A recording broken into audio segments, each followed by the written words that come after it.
Bon, Greg, on se retrouve cette fois-ci chez moi. C'est un plaisir de te recevoir sur Verisgo TV. Eh ben écoute, moi aussi, content de pouvoir continuer la conversation qu'on a commencée chez moi. C'est On clair. n'a pas eu le temps d'aller au bout. Non, et puis ce qu'on va faire, je pense que ça s'est jamais vu dans l'histoire de YouTube, c'est qu'au milieu, l'intervieweur va changer. C'est C'est moi qui ça. vais prendre la casquette du poseur de questions, et comme ça, on embrayera sur ton interview. Et tu vois, j'ai préparé, pour vous teaser, j'ai préparé plein de trucs comme ça, des questions qui apparaissent, donc on va bien s'amuser. C'est Mais bien. je ne dis plus rien, Ouais. c'est moi qui ai l'invité. Voilà. Ah là là. Alors toi, tu es beaucoup plus organisé que moi. Ouais, j'ai essayé de noter quelques questions, mais c'est pas mon habitude. Je suis souvent en freestyle. Et c'est vrai que l'autre fois, on n'avait pas le temps d'aller jusqu'au bout. Donc je me suis dit, allez, je vais quand même noter quelques questions. Et de toute façon, on pourra refaire d'autres épisodes si on a envie Eh oui. pour continuer à discuter. On va pas pouvoir tout traiter. Un des premiers sujets que j'avais envie de te poser, c'était sur les compléments alimentaires. J'ai cru comprendre que Mmh. tu n'en prenais pas, toi. Et je voulais savoir, en fait, pas vraiment pourquoi tu en prends pas, mais est-ce que tu es quand même pour ou contre? Est-ce que tu penses qu'il y a des situations où c'est intéressant? Mmh. Voilà, avoir un peu ton retour sur tout ce qui est complément, parce que c'est quelque chose qui intéresse souvent beaucoup les gens. Je sais qu'il y en a que c'est mal utilisé parce qu'il y en a qui veulent utiliser ça comme un pansement de tout ce qui font mal à côté et ils pensent que ça va être une pilule magique et c'est jamais le cas. Donc voilà, avoir un peu ton retour sur ça. Ouais, bah, écoute, déjà, c'est bien que tu utilises le mot complément, et pas supplément. Parce que supplément, c'est vraiment ce terme-là vient du monde anglo-saxon, en fait, côté Oui, américain, où, on rajoute quelque chose dans un système qui est déjà plein. C'est-à-dire, je supplémente, je rajoute encore ouais. plus. Alors que le complément, déjà, on a une approche, un peu plus raisonnée, où on se dit: «Bon, apparemment, il manque quelque chose chez cette personne et on va donner quelque chose qui complète, qui juste bouche le trou». Déjà, moi, voilà, ce type de raisonnement-là me va très bien, me correspond un peu plus, mais c'est très rarement l'approche des gens, en fait, hein. Hmm. Ils veulent la pilule, comme tu l'as extrêmement bien dit, la pilule magique qui va, leur permettre de continuer à faire des bêtises, en fait, à côté. Et quand Hmm. il y a cette démarche-là, moi, ça évidemment, ça me va pas. On en revient un petit peu à ce qu'on disait la dernière fois, c'est-à-dire que, sur internet, c'est très difficile de faire dans la nuance. Moi, j'ai une personne qui vient en heu, me consulter, on passe du temps ensemble, on fait une anamnèse profonde, on parle de sa vie, et cetera, de ce qu'elle mange, de ce qu'elle boit, des personnes avec qui elle est, et cetera, et cetera. Il se peut qu'en conclusion, j'arrive à la conclusion de: «Bon, visiblement, bah, je vous recommande des oméga 3, je vous recommande, du magnésium, un tel magnésium, pour la détente, je vous recommande ceci, cela», mais c'est relativement rare parce que j'ai vraiment une approche un peu plus, comme on dit, hygiéniste de la naturopathie, c'est-à-dire avec très peu d'interventionnisme, dans un processus biologique. Je suis plutôt là à changer dans l'ordre comportemental, en fait, la manière de vivre des gens, faire ce que on parle encore de Taleb et de toute façon, j'en parlerai toute ma vie de Taleb parce que je pense que c'est un génie, mais il appelle ça la via negativa, c'est-à-dire on a beaucoup plus de bénéfices à retirer quelque chose de négatif que d'ajouter quelque chose qu'on pense être positif. Hmm. Donc il vaut mieux enlever quelque chose de négatif que de rajouter quelque chose de positif, généralement dans un système. Donc complément alimentaire, voilà, ça s'oppose un peu parce que moi je préfère déjà enlever, bah, les mauvaises habitudes, les mauvais aliments, le fait que le sommeil est perturbé, et cetera, pour ensuite, après, regarder si on rajoute quelque chose. C'est possible que ce soit un complément alimentaire, mais c'est vrai que c'est rarement le cas pour moi. Alors, pour plein de raisons, donc les raisons, éthiques, j'ai envie de dire, et comportementales que je viens d'évoquer, et après dans la qualité des compléments alimentaires qui est très, très variable.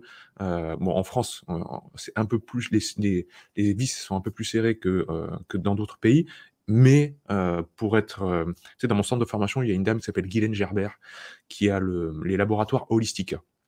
Guylaine, c'est un cerveau, hors du commun. C'est-à-dire quand elle me parle de physiologie, je comprends 10 de ce qu'elle dit. Hem, elle connaît vraiment la phytothérapie sur le bout des doigts. Elle a voyagé partout dans le monde pour trouver, ça a été une pionnière dans l'utilisation du curcuma, tu vois? Hmm. Dans, les champignons aussi, les shiitakes, et cetera. Enfin bref, pour moi, c'est la référence en France. Et elle va te décrire tous les labos en France et elle va te dire: «Ce labo-là, je le connais très bien, celui-là, je les connais tous». Ils travaillent vraiment un peu n'importe comment. Donc, Hmm. quand une personne comme ça te dit ça, tu te dis: «Est-ce que j'ai vraiment envie de me mettre ça dans la bouche, quoi?» Hmm. Donc, voilà, il y a aussi ce côté-là de la qualité, des choses. Voilà, donc j'ai un avis qui est quand même assez, comment dire, froid, on va dire, Ouais. autour des compléments alimentaires. Voilà. Parce qu'il y a, il y a 2 choses, que je voulais te demander qu'il ne faut pas que j'oublie du coup, par rapport à ce que tu as dit.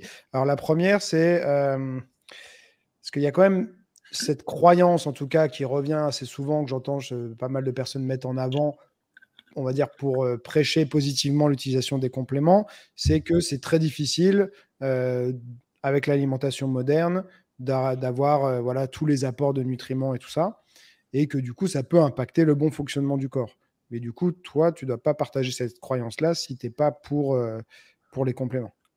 J'ai un peu du mal. J'entends bien que, la pomme d'il y a 100 ans a beaucoup plus de vitamines et de micronutriments que la pomme de maintenant. Ça, j'en suis sûr, hein, il y a pas de souci.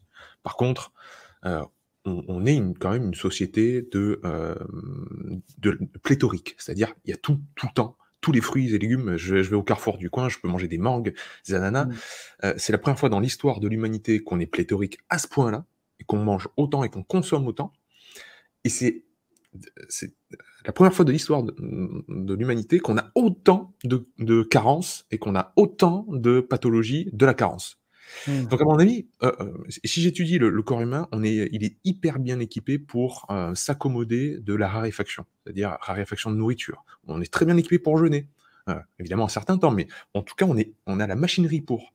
Par contre le trop plein, il sait pas faire le corps. Le trop plein, c'est, l'insuline, résistance à l'insuline, hémoglobine glyquée, c'est-à-dire, en gros, tes globules rouges deviennent caramélisés quand tu as trop de sucre dans le sang longtemps. Mmh. Hem, les diabètes et cetera. Dès qu'il y a un trop plein, on n'est pas équipé. Il sait pas comment faire le corps, ça sort de partout, les émonctoires, les portes de sortie du corps passent au niveau des muqueuses et cetera, ça il y a des écoulements partout, on fait des furoncles, bref, ça le fait pas, quoi.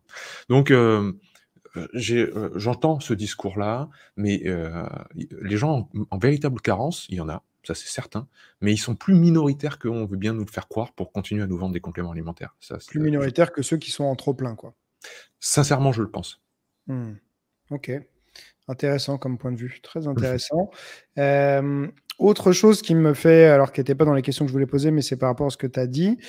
Tu parlais de changer les habitudes et de retirer les mauvais aliments, et alors, il y a des gens qui vont te dire, «Il y a pas de mauvais aliments, tout est une question de dose». Mmh. Et alors donc, pour toi, tu considères quand même qu'il y a des aliments vraiment à retirer, à bannir?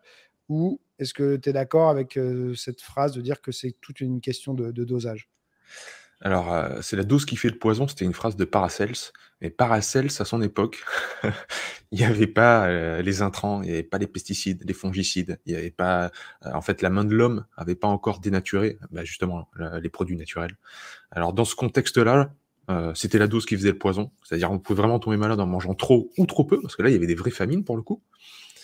Heu, de nos jours, Heu, les émulsifiants, les conservateurs, on sait à quel point ça abîme le corps. On sait à quel point ça peut être vraiment des toxiques quoi, hein, des poisons. Pour reparler des compléments alimentaires, il y a beaucoup de choses, des vitamines qui sont liposomales. Heu, c'est une technologie en fait où, en gros, on va te mettre du pec citron avec. Pourquoi? Parce que, le pec citron, ce qu'il fait, c'est que c'est un émulsifiant. Tu vois, quand tu veux laver ton plat gratin qui est bien gras avec de l'huile d'olive, tu mets du pec citron pour que ça fasse plein de petites bulles de gras et que le gras parte plus vite. En Mmh. fait, au niveau de ton corps, tu as la même chose. Le problème, c'est que les émulsifiants, ce qu'ils vont faire, c'est qu'ils vont rompre les jonctions serrées, hein, entre tes différentes cellules, dans les muqueuses. Bref, il y a des choses, en fait, qui sont, vraiment permissives et qui sont, même, toxiques pour le corps et qu'on va Donc, retrouver. tout ce qui est liposomal, c'est à bannir? Bah, très sincèrement, moi, je vais répéter ce que me dit Guylaine Gerbert, encore une fois, OK. cette grande dame. Hem, tout ce qui est liposomal, moi, je n'en prendrai jamais, et c'est vraiment une technologie que je ne veux pas avoir parce que, c'est, concrètement ce que je viens d'expliquer, quoi. D'accord. Ah ouais, tu vois, Heu, moi, je voyais ça comme justement un transporteur qui, améliorait voilà, l'assimilation et tout ça. Donc, pour moi, c'était, au contraire, quelque chose d'assez qualitatif. Donc, j'apprends quelque chose. c'est là où le diable se cache, j'ai envie de dire. Parce que tu peux très bien, montrer, par des études que ça augmente l'assimilation. Mais d'un autre côté, ça détériore la membrane, parce que une membrane, en fait, c'est une barrière. Donc évidemment, si la barrière de ton jardin, tu l'exploses complètement, tu vas dire: «Ah bah, regardez, il y a beaucoup d'air plus d'air qui passe. Ah, vous êtes gentil, vous avez pété ma barrière, quoi».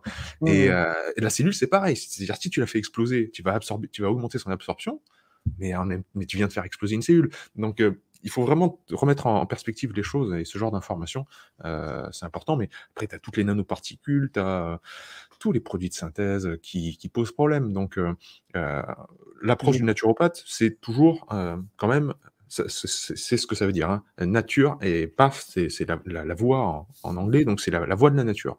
mmh. Si on suit la voie de la nature, normalement, on devrait évincer dans un premier temps tout ce qui est industriel et transformé et chimique, quoi, et se nourrir de, bah, comme le disait Charles Poliquin, hein, si ça vole pas, si ça court pas, si ça sort pas du sol, si ça tombe pas d'un arbre, bah, tu le manges pas, quoi. Mmh. C'est aussi bête et simple que ça.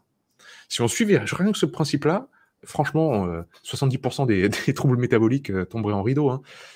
Mais la bouffe, le truc, c'est que c'est un tampon émotionnel énorme et on est dans une société malheureusement extrêmement stressée et que si tu enlèves ces grosses béquilles aux gens, généralement ils tombent. Donc il faut y Ouais. aller à tâtons, il faut expliquer, voilà. C'est vrai que moi, j'ai écouté là, il y a pas longtemps, c'est pas un podcast ultra récent, mais j'écoute tout le temps beaucoup Joe Rogan et il avait reçu Shanna Swan, Ouais. qui est spécialisée sur les phtalates.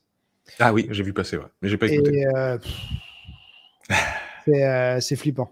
Eh C'est oui, c'est flippant, flippant c'est sûr. et enfin, et il y a vraiment avec des vraies études et c'est pas une étude, c'est beaucoup d'études sérieuses et tout, qui montrent l'impact, que ça a, sur aussi bien les hommes que les femmes, mais encore plus les hommes et sur, voilà, tout ce qui est, la reproduction et que ça pourrait nous mener peut-être un moment même à l'extinction parce Mmh.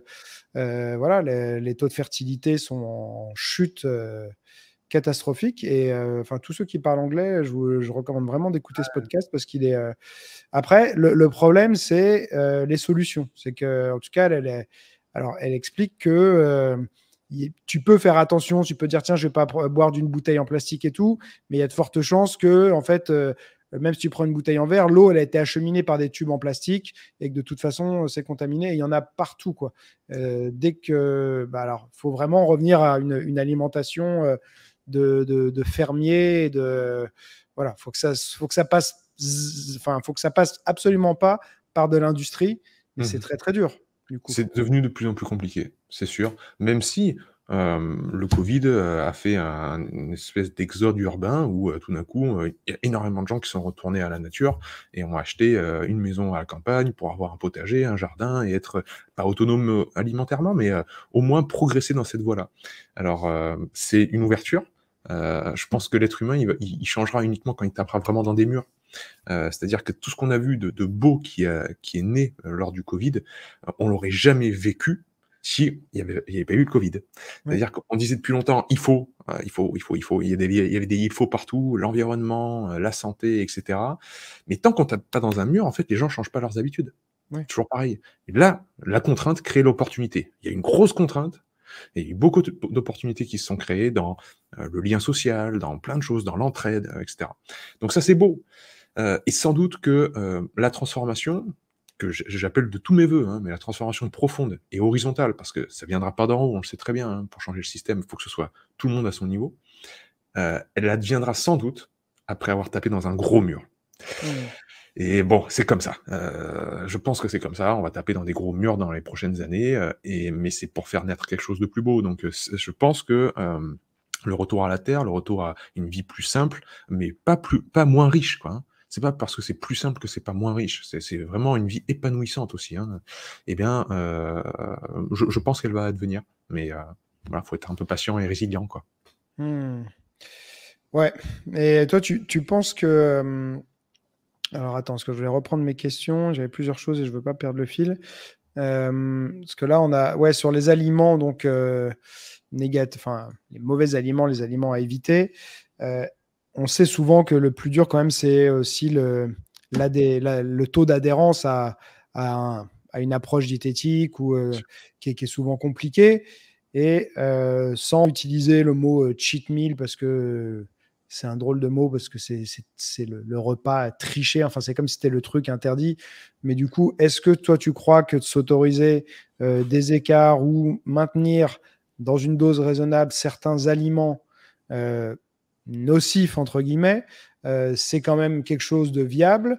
ou alors il faut vraiment se dire que c'est absolument à bannir et qu'il faut faire preuve d'une force mentale suffisante. Je vais faire écho à notre première conversation sur ta chaîne, hein.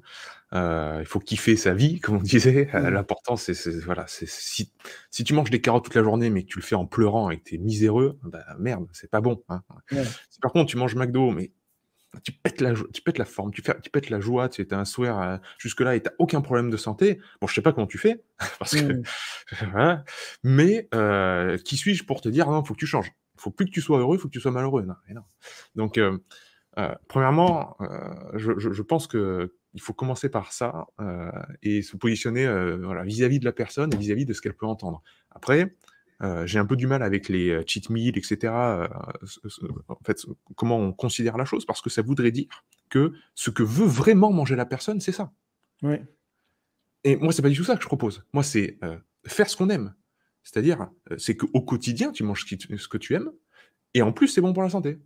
C'est-à-dire que moi, il y a pas un repas où je m'éclate pas. Pourtant, je mange Mmh. des choses, comme j'ai dit tout à l'heure, brutes, c'est-à-dire pas transformées, enfin, en tout cas, j'essaye le moins possible, quoi, hein. Je suis pas un éleveur de de bovins, j'ai pas des fruitiers, des champs et cetera. J'ai un peu, mais je suis pas autonome, donc je dois acheter et quand j'achète, j'essaie qu'il y ait, ce soit le circuit le plus court possible, entre producteurs et moi. Mais rien n'est parfait. Donc mais à chaque repas, je mange vraiment ce que j'aime. Et il y a pas un moment, où quand les gens me disent, «Ah mais fais-toi plaisir, allez lâche-toi», qu'est-ce que je vais faire? Alors je vais manger la même chose parce que à chaque repas, Mmh. je pense que j'aime et voilà. Donc tu vois, la psychologie est un peu différente. Mais Mais ça n'a pas toujours été comme ça, je suppose? et non, ça a pas toujours été comme ça et c'est ça qui est beau, c'est que le goût, évolue, la plasticité neuronale, c'est une chose réelle, donc c'est-à-dire la capacité du cerveau à changer son architecture et l'appréciation d'un aliment, heu, dépend en amont de ton regard sur celui-ci. C'est-à-dire que, heu, quand j'étais jeune, ceux qui ont plus de 35 ans, ils vont dire: «Mais tu jeune». Heu, Mmh. quand j'avais moins de 35 ans, quand j'avais 20 ans, voilà. Quand j'avais 20 ans et j'allais au McDo, je savais pas que c'était mauvais. Je dis: «Ah, c'est Mmh. cool, on va manger» et cetera. Donc je le mangeais, il y avait pas de souci. Mais maintenant, si tu mets un Mc non, enfin, je vais pas arrêter de taper sur la tête de McDo, mais si tu mets un hamburger, industriel devant les yeux ou un paquet de chips, je vais tellement le considérer de manière négative qu'il va me répulser. Donc cette Mmh. répulsion, je l'ai créée par mon mental, par ma compréhension de ce qu'il y a à l'intérieur. Donc ça passe aussi par une compréhension. Et souvent, les gens, ça suffit à les faire transiter et à changer leur goût. C'est-à-dire, tu dis concrètement, cette eau-là, elle est magique, elle est magnifique, etc. Et elle va être bonne, elle est super bonne en goût, et puis ça va te régénérer, etc. Tu vends vraiment l'eau. Si la personne y croit fortement, elle va pas décrocher son eau, elle va être hyper contente de la boire et elle va la trouver délicieuse. Mmh. C'est, le pouvoir de la croyance par rapport à une chose, ça a été prouvé 1000 fois en neurosciences, hein, et ça a des répercussions, physiologiques extrêmement fortes. Mais je pense que c'est Huberman d'ailleurs qui en parlait. Il donne 2 shakers où il y a la même chose dedans. Un shaker un smoothie avec des fruits, du lait, et cetera. La même chose. Et un groupe, ils disent, en fait, il y a rien dedans, c'est juste du colorant et il y a pas de calories, c'est que de l'eau. C'est que de l'eau. Ils leur disent: «C'est que de l'eau, avec un goût sucré, quoi». Et l'autre, ils disent vraiment ce qu'il y a à l'intérieur, des bananes, des machins, et cetera. Et ben, en fait, le groupe qui sait ce qu'il y a à l'intérieur, le pancréas fait de l'insuline et gère la glycémie. Beaucoup plus que le groupe qui a de l'eau. Donc le groupe Mmh. qui pense qu'il y a que de l'eau, bah, il est mal barré parce qu'il va y avoir pas une bonne gestion de la glycémie. C'est-à-dire que rien que le fait de savoir ce qu'il y a dedans, ça change en fait ta biochimie interne. Mmh. Donc ça passe par la pédagogie et je pense que tout le travail que tu fais et que je fais, c'est-à-dire de la passation d'informations, des principes, c'est-à-dire pas des règles, mais de dire: «Voilà comment c'est».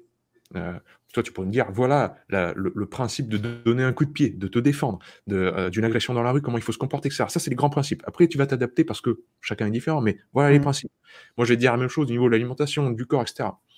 Le fait de comprendre les principes peut suffire à une personne pour changer, en fait, sa conduite, et d'autres, on va avoir un peu plus besoin de les tenir par la main, de les accompagner.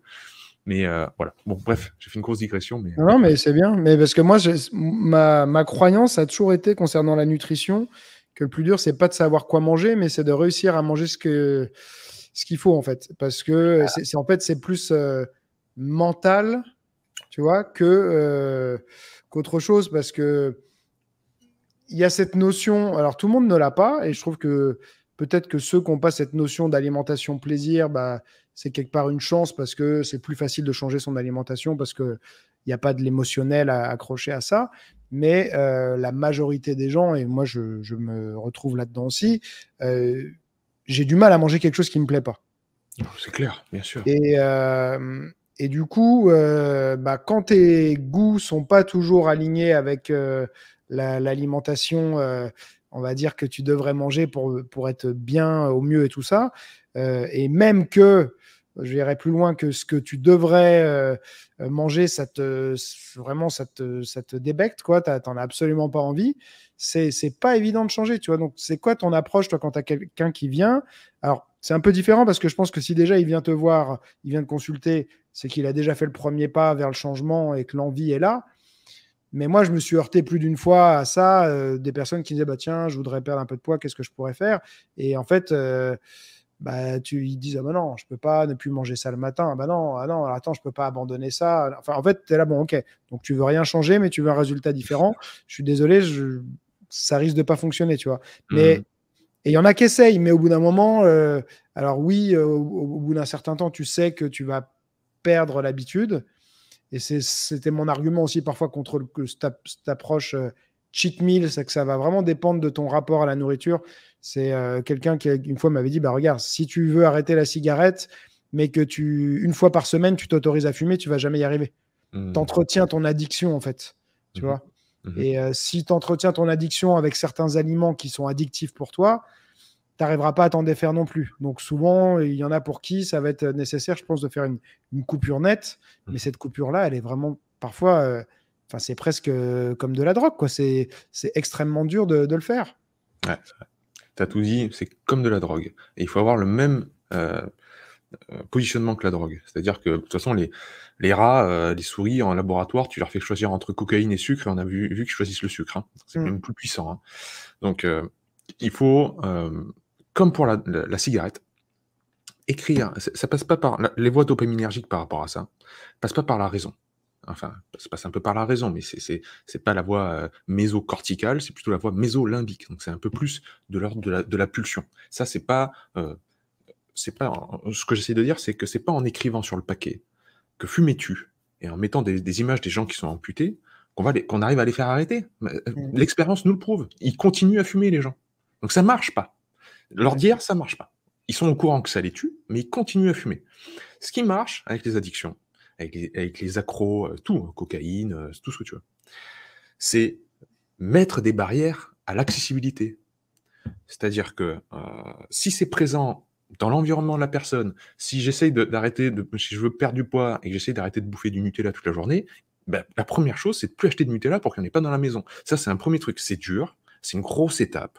Ça doit être accompagné psychologiquement, mentalement, je dois le mentaliser, si j'ai besoin, je peux me faire accompagner par un thérapeute, OK.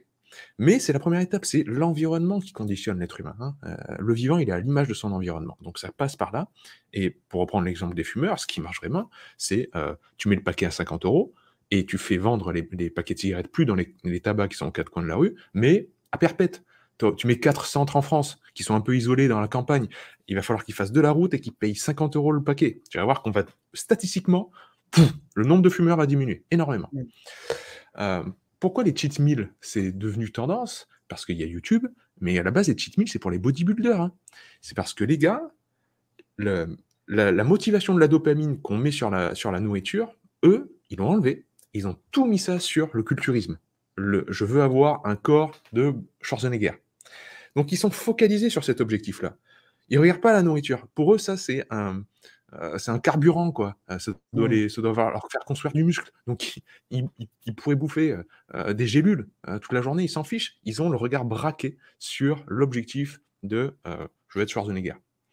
Donc ça passe pour eux et de temps en temps, ils se font un cheat meal parce qu'ils font la fête avec des amis. Mais le problème, c'est que le cheat meal, ce concept-là, on l'a mis à monsieur et madame tout le monde et alors là, «Ah bah ouais, je me fais des cheat meals», ça rime à rien cette histoire. On prend pas le bon outil pour, voilà, pour la bonne personne. Donc ouais, je pense qu'il y a il y a un problème de discours, il y a un problème de compréhension en fait véritablement de comment traiter en fait tous ces désordres comportementaux. C'est pas vraiment des désordres parce qu'on est toujours adapté à son milieu, mais changer en tout cas ce qui peut être actuellement dur dans la vie d'une personne. Et généralement, on y va trop frontalement avec des mauvais outils, avec la force de volonté de dire j'arrête de fumer ou sinon j'arrête le Nutella, hein, vraiment à la volonté.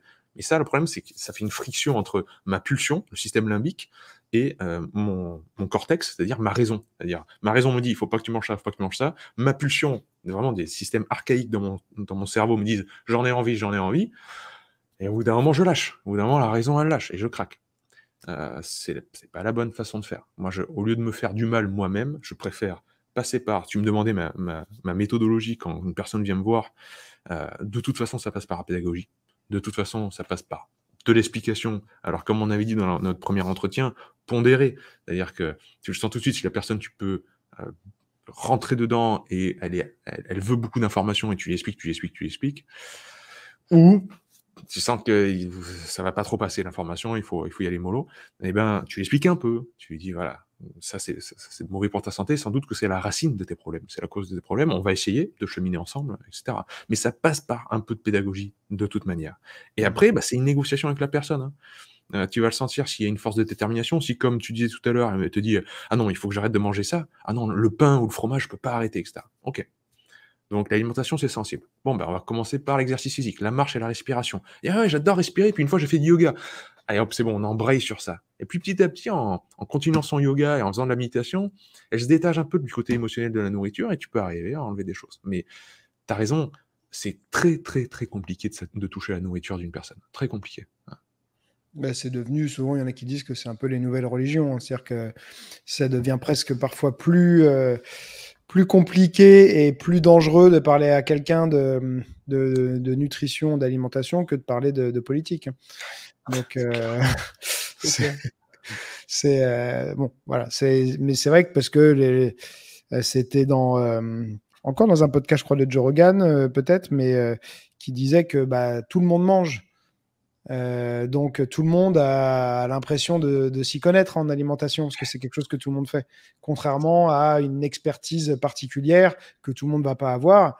Bah, tout le monde a ses habitudes, ses croyances, son expérience, et donc tout le monde va avoir son avis sur le sujet en fait. C'est vrai. C'est vrai, mais après, tu as une déresponsabilisation d'un autre côté des personnes qui viennent te voir et te disent mais qu'est-ce qu'il faut manger? Comme s'il y avait une vérité unique. C'est-à-dire, ils vont voir un nutritionniste, un naturopathe, j'en sais rien, quelqu'un qui s'y connaît, qui a un peu une blouse blanche et qui se prétend à quoi que ce soit. Il dit, mais alors, il faut manger quoi? Et même les gars dans la salle de sport, ils viennent me voir, qu'est-ce qu'il faut manger? Je sais pas qui tu es, je sais pas. Autant tu as un biotope intestinal qui est complètement différent du mien, tu peux pas bouffer une crudité sans avoir des maux de ventre, des flatulences et une constipation, bah, je vais pas te recommander de manger des crudités. Pourtant, il y a plein d'intérêts à manger des crudités. Mais peut-être pour ton terrain, c'est pas bon. Ouais. Idem pour la viande, le poisson, que sais-je. Donc, voilà, il y a aussi le côté, pour donner un miroir à ce que tu disais, ah bah, je suis pas nutritionniste, je suis pas professionnel, j'y connais rien et je me déresponsabilise de ça. Alors que finalement, comme je disais tout à l'heure, les principes sont simples. Vous savez très bien que ce paquet de chips, il est mauvais pour vous. Vous le savez, tout le monde le sait. Le Nutella, c'est mauvais pour vous, mauvais pour les bourrelets autour du ventre. Donc, au bout d'un moment, il faut se poser et commencer à enlever ce qui est mauvais, comme on l'a dit tout à l'heure, ce qui n'a rien à faire dans notre corps. Hein. Comme je dis souvent, c'est une approche un peu philosophique, voire spirituelle, mais si on considère son corps comme un temple sacré, c'est-à-dire comme une église, une cathédrale, une mosquée, que sais-je, on rentre pas avec des souliers pleins de boue. Hein. On rentre pas en faisant du bruit. On respecte le lieu. Si on respecte son corps, franchement, il n'y a rien à mettre qui soit fluorescent, qui ait des couleurs, voilà, vous entendez bien les boissons énergétiques sportives ou quoi, qui nous vendent du rêve et qui, voilà, comme tu disais tout à l'heure, déjà c'est dans des bouteilles en plastique et en plus, tu lis l'étiquette derrière, ça fait vraiment peur. Ça n'a rien à faire en nous, quoi. Ça n'a rien à faire en nous. Mais c'est vrai que ça me fait penser, parce que tout à l'heure, sur la première conversation qu'on a eue, on a beaucoup parlé de cette notion de plaisir et tout. Et alors bon, on va dire que je cite encore Joe Rogan tout le temps, mais c'est que j'écoute souvent ses podcasts. Il y a des ils sont super, donc tu as raison. Hein. Et là, j'ai terminé tout à l'heure le podcast avec Mikey Musumeci, qui est un jeune champion de jiu-jitsu brésilien, Ok. qui s'entraîne depuis qu'il a 4 ans. Il fait de la compète depuis très jeune et il a eu l'habitude des cuttings, des pertes de poids express, on va dire, et tout ça, pour les gens qui connaissent pas ce milieu. Et depuis 3 ans bientôt, il a une approche nutritionnelle qui est extrêmement surprenante, mais qui fonctionne très bien pour lui. Parce qu'il dit avant, je me forçais à manger d'une certaine manière que j'aimais pas, donc je me sentais malheureux. Ça me rendait malheureux. Souvent, j'avais quand même du mal à perdre du poids pour mes compétitions et tout ça. Et aujourd'hui, alors il est d'origine italienne, mais aujourd'hui, depuis 3 ans, il ne mange pas de la journée alors qu'il s'entraîne 6 heures par jour. Il mange juste le soir et tous les soirs, il se fait sa propre pizza et son plat de pâtes énorme et un açaï, un bol d'açaï. Donc, c'est l'univers après jiu-jitsu brésilien, le Brésil et tout ça. Ouais. Et il ne mange que ça, quasiment Il a- que ça. Hmm. Et il dit mon apport de protéines, c'est par le fromage. Parce qu'il ne met même pas du coup de poisson, de viande, ça sur ses pizzas. Et il est sec de chez sec. Il ne se blesse jamais. Il est heureux parce que c'est ce qu'il aime par-dessus tout, c'est manger des pizzas et des pâtes. Et il n'a aucun problème pour perdre du poids, quoi. Donc, alors ça va m'amener sur ma question suivante. Est-ce que ce serait un peu la magie du jeûne intermittent, du coup, il est un peu dans le OMAD, quoi, one meal a day. Voilà, je voulais t'amener sur ce sujet-là avec cette petite transition qui n'était pas spécialement prévue, mais c'est un peu les modalités de jeûne intermittent. Est-ce que tu as des préférences et un peu quel type de jeûne pour quel résultat? C'est-à-dire, est-ce que tu as un type de jeûne intermittent plus à recommander pour les gens qui voudraient plutôt essayer de perdre du poids, pour des gens qui voudraient, je sais pas, améliorer plus leur santé, parce que perdre du poids, on se dit que ça améliore la santé, mais c'est pas toujours de facto vrai, et c'est parfois pas les mêmes objectifs. Au final, la santé et la perte de poids. Enfin voilà. Ton avis sur le jeûne intermittent, les différentes modalités et les effets, quoi. Ouais. Vaste sujet, cher ami. C'est vrai que c'est une boîte de Pandore maintenant, le jeûne intermittent. Il suffit de lâcher ce mot-là pour que internet s'embrase. Mais Oui. à la base, oui, c'est vrai que c'est né plus ou moins du OMAD, One Meal a Day, où tu manges qu'une seule fois par jour, parce que le fait que tes niveaux d'insuline, donc l'hormone vraiment qui fait stocker dans le corps, qui est sécrétée par les îlots bêta de l'enguerrance du pancréas, ces niveaux-là de cette hormone se stabilisent, voire descendent plus bas que le niveau moyen, fait que le corps il met plein de processus en branle, dont l'autophagie, c'est-à-dire le recyclage de protéines mal formées, des choses qui traînent un peu dans les coins des cellules, etc., pour faire des nouvelles protéines. Le gros Euh, nettoyage. voilà, de l'auto-nettoyage. Et l'utilisation des graisses comme substrat énergétique. C'est-à-dire, il n'y a plus de sucre dans le sang, ok, on va commencer à taper dans le frigo, ou sinon on va descendre carrément à la cave pour taper vraiment dans le gras qu'on a autour du bide. Donc, mais le problème, c'est que certains gènes qui en fait, déclenchent ces processus-là, comme l'AMPK, c'est des kinases, donc c'est certaines enzymes qui sont actives à ce moment-là pour déclencher tous les processus que je viens de décrire. Généralement, ça se produit au-delà de 16 heures de jeûne, voire Mm. plus. Et ce qu'on fait dans le 16-8, pour parler d'une première Oui. modalité de jeûne, c'est-à-dire qu'on jeûne pendant 16 heures et qu'on s'alimente sur une plage de 8 heures. Donc typiquement, d'habitude, on s'arrête de manger à 20 heures et on remange le lendemain à 12, ça fait 16 heures de jeûne. Et ben ça, c'est très, en fait, peu, entre guillemets, concrètement, par rapport aux bénéfices du vrai jeûne intermittent. Mm. Normalement, il faudrait pousser à un repas par jour pour avoir tous les bénéfices. Mais il y a plein de bénéfices à faire juste ça. Il y a plein de choses qui sont bien. Il y a la stabilisation de la glycémie et de l'insuline sur le long terme, hein, si vous faites ça sur le long terme, etc. La sensation juste d'être bien le matin, d'être clair dans sa tête, etc. Après, le corps s'habitue à tout. Donc il y a selon les saisons, selon la période de vie, vos niveaux de stress, ce qui se passe dans votre travail, peu importe, la relation familiale, il se peut que vous chopiez d'un coup des fringales le matin et que ça marche plus du tout. Ouais. Et là, on voit beaucoup, au niveau comportemental, on le voit très bien, les gens pour qui ça marche plus, c'est l'abus des excitants, café, thé, etc. Parce qu'ils veulent le même taux d'adrénaline, c'est-à-dire le côté clarté d'esprit, focus, sharp, quoi, qu'on a avec Mmh. dans les premiers temps du jeûne intermittent, ils veulent le retrouver. Seulement, ils l'ont perdu. Donc qu'est-ce qu'il fait? Il boit un café. «Ah, je l'ai retrouvé». Puis 3 semaines après, le gars, il boit 5 cafés, en fait, pour retrouver ça. Et en fait, ça va plus du tout. Ça marche plus parce que le corps, il a mis en processus enfin, il passe en mode résistance. C'est-à-dire, il dit: «Bon, là, ça va plus. On a besoin de plus de soutien. On a besoin de retrouver un petit déjeuner. On a besoin que tu nous aides». Mais nous, avec notre mental, on dit: «Non, non, faut que je continue ce jeûne intermittent parce que j'ai vu un youtubeur qui a dit que c'était super» et voilà. Le truc du gars de Joe Rogan, de l'invité, c'est qu'il a trouvé la méthode qui fonctionne le mieux pour lui. Et ça me fait Ouais. penser à une étude qui était sortie il y a pas longtemps, où il comparait justement, est-ce que le un repas par jour peut tamponner les dégâts du fast-food? C'est-à-dire, Ouais. si je mange fast-food, mais que je mange qu'une seule fois par jour, est-ce que ça va aller? Et en fait, ils se rendaient compte que oui. C'est-à-dire, j'invite tout le monde à ne pas le faire, parce que très Ouais. sincèrement, c'est pas du tout ce que je prêche. Et je pense que quand on donne de l'argent à ce genre de grosses industries, bah, on crée un monde qui est vraiment pas porté sur le vivant et sur des valeurs qui m'animent.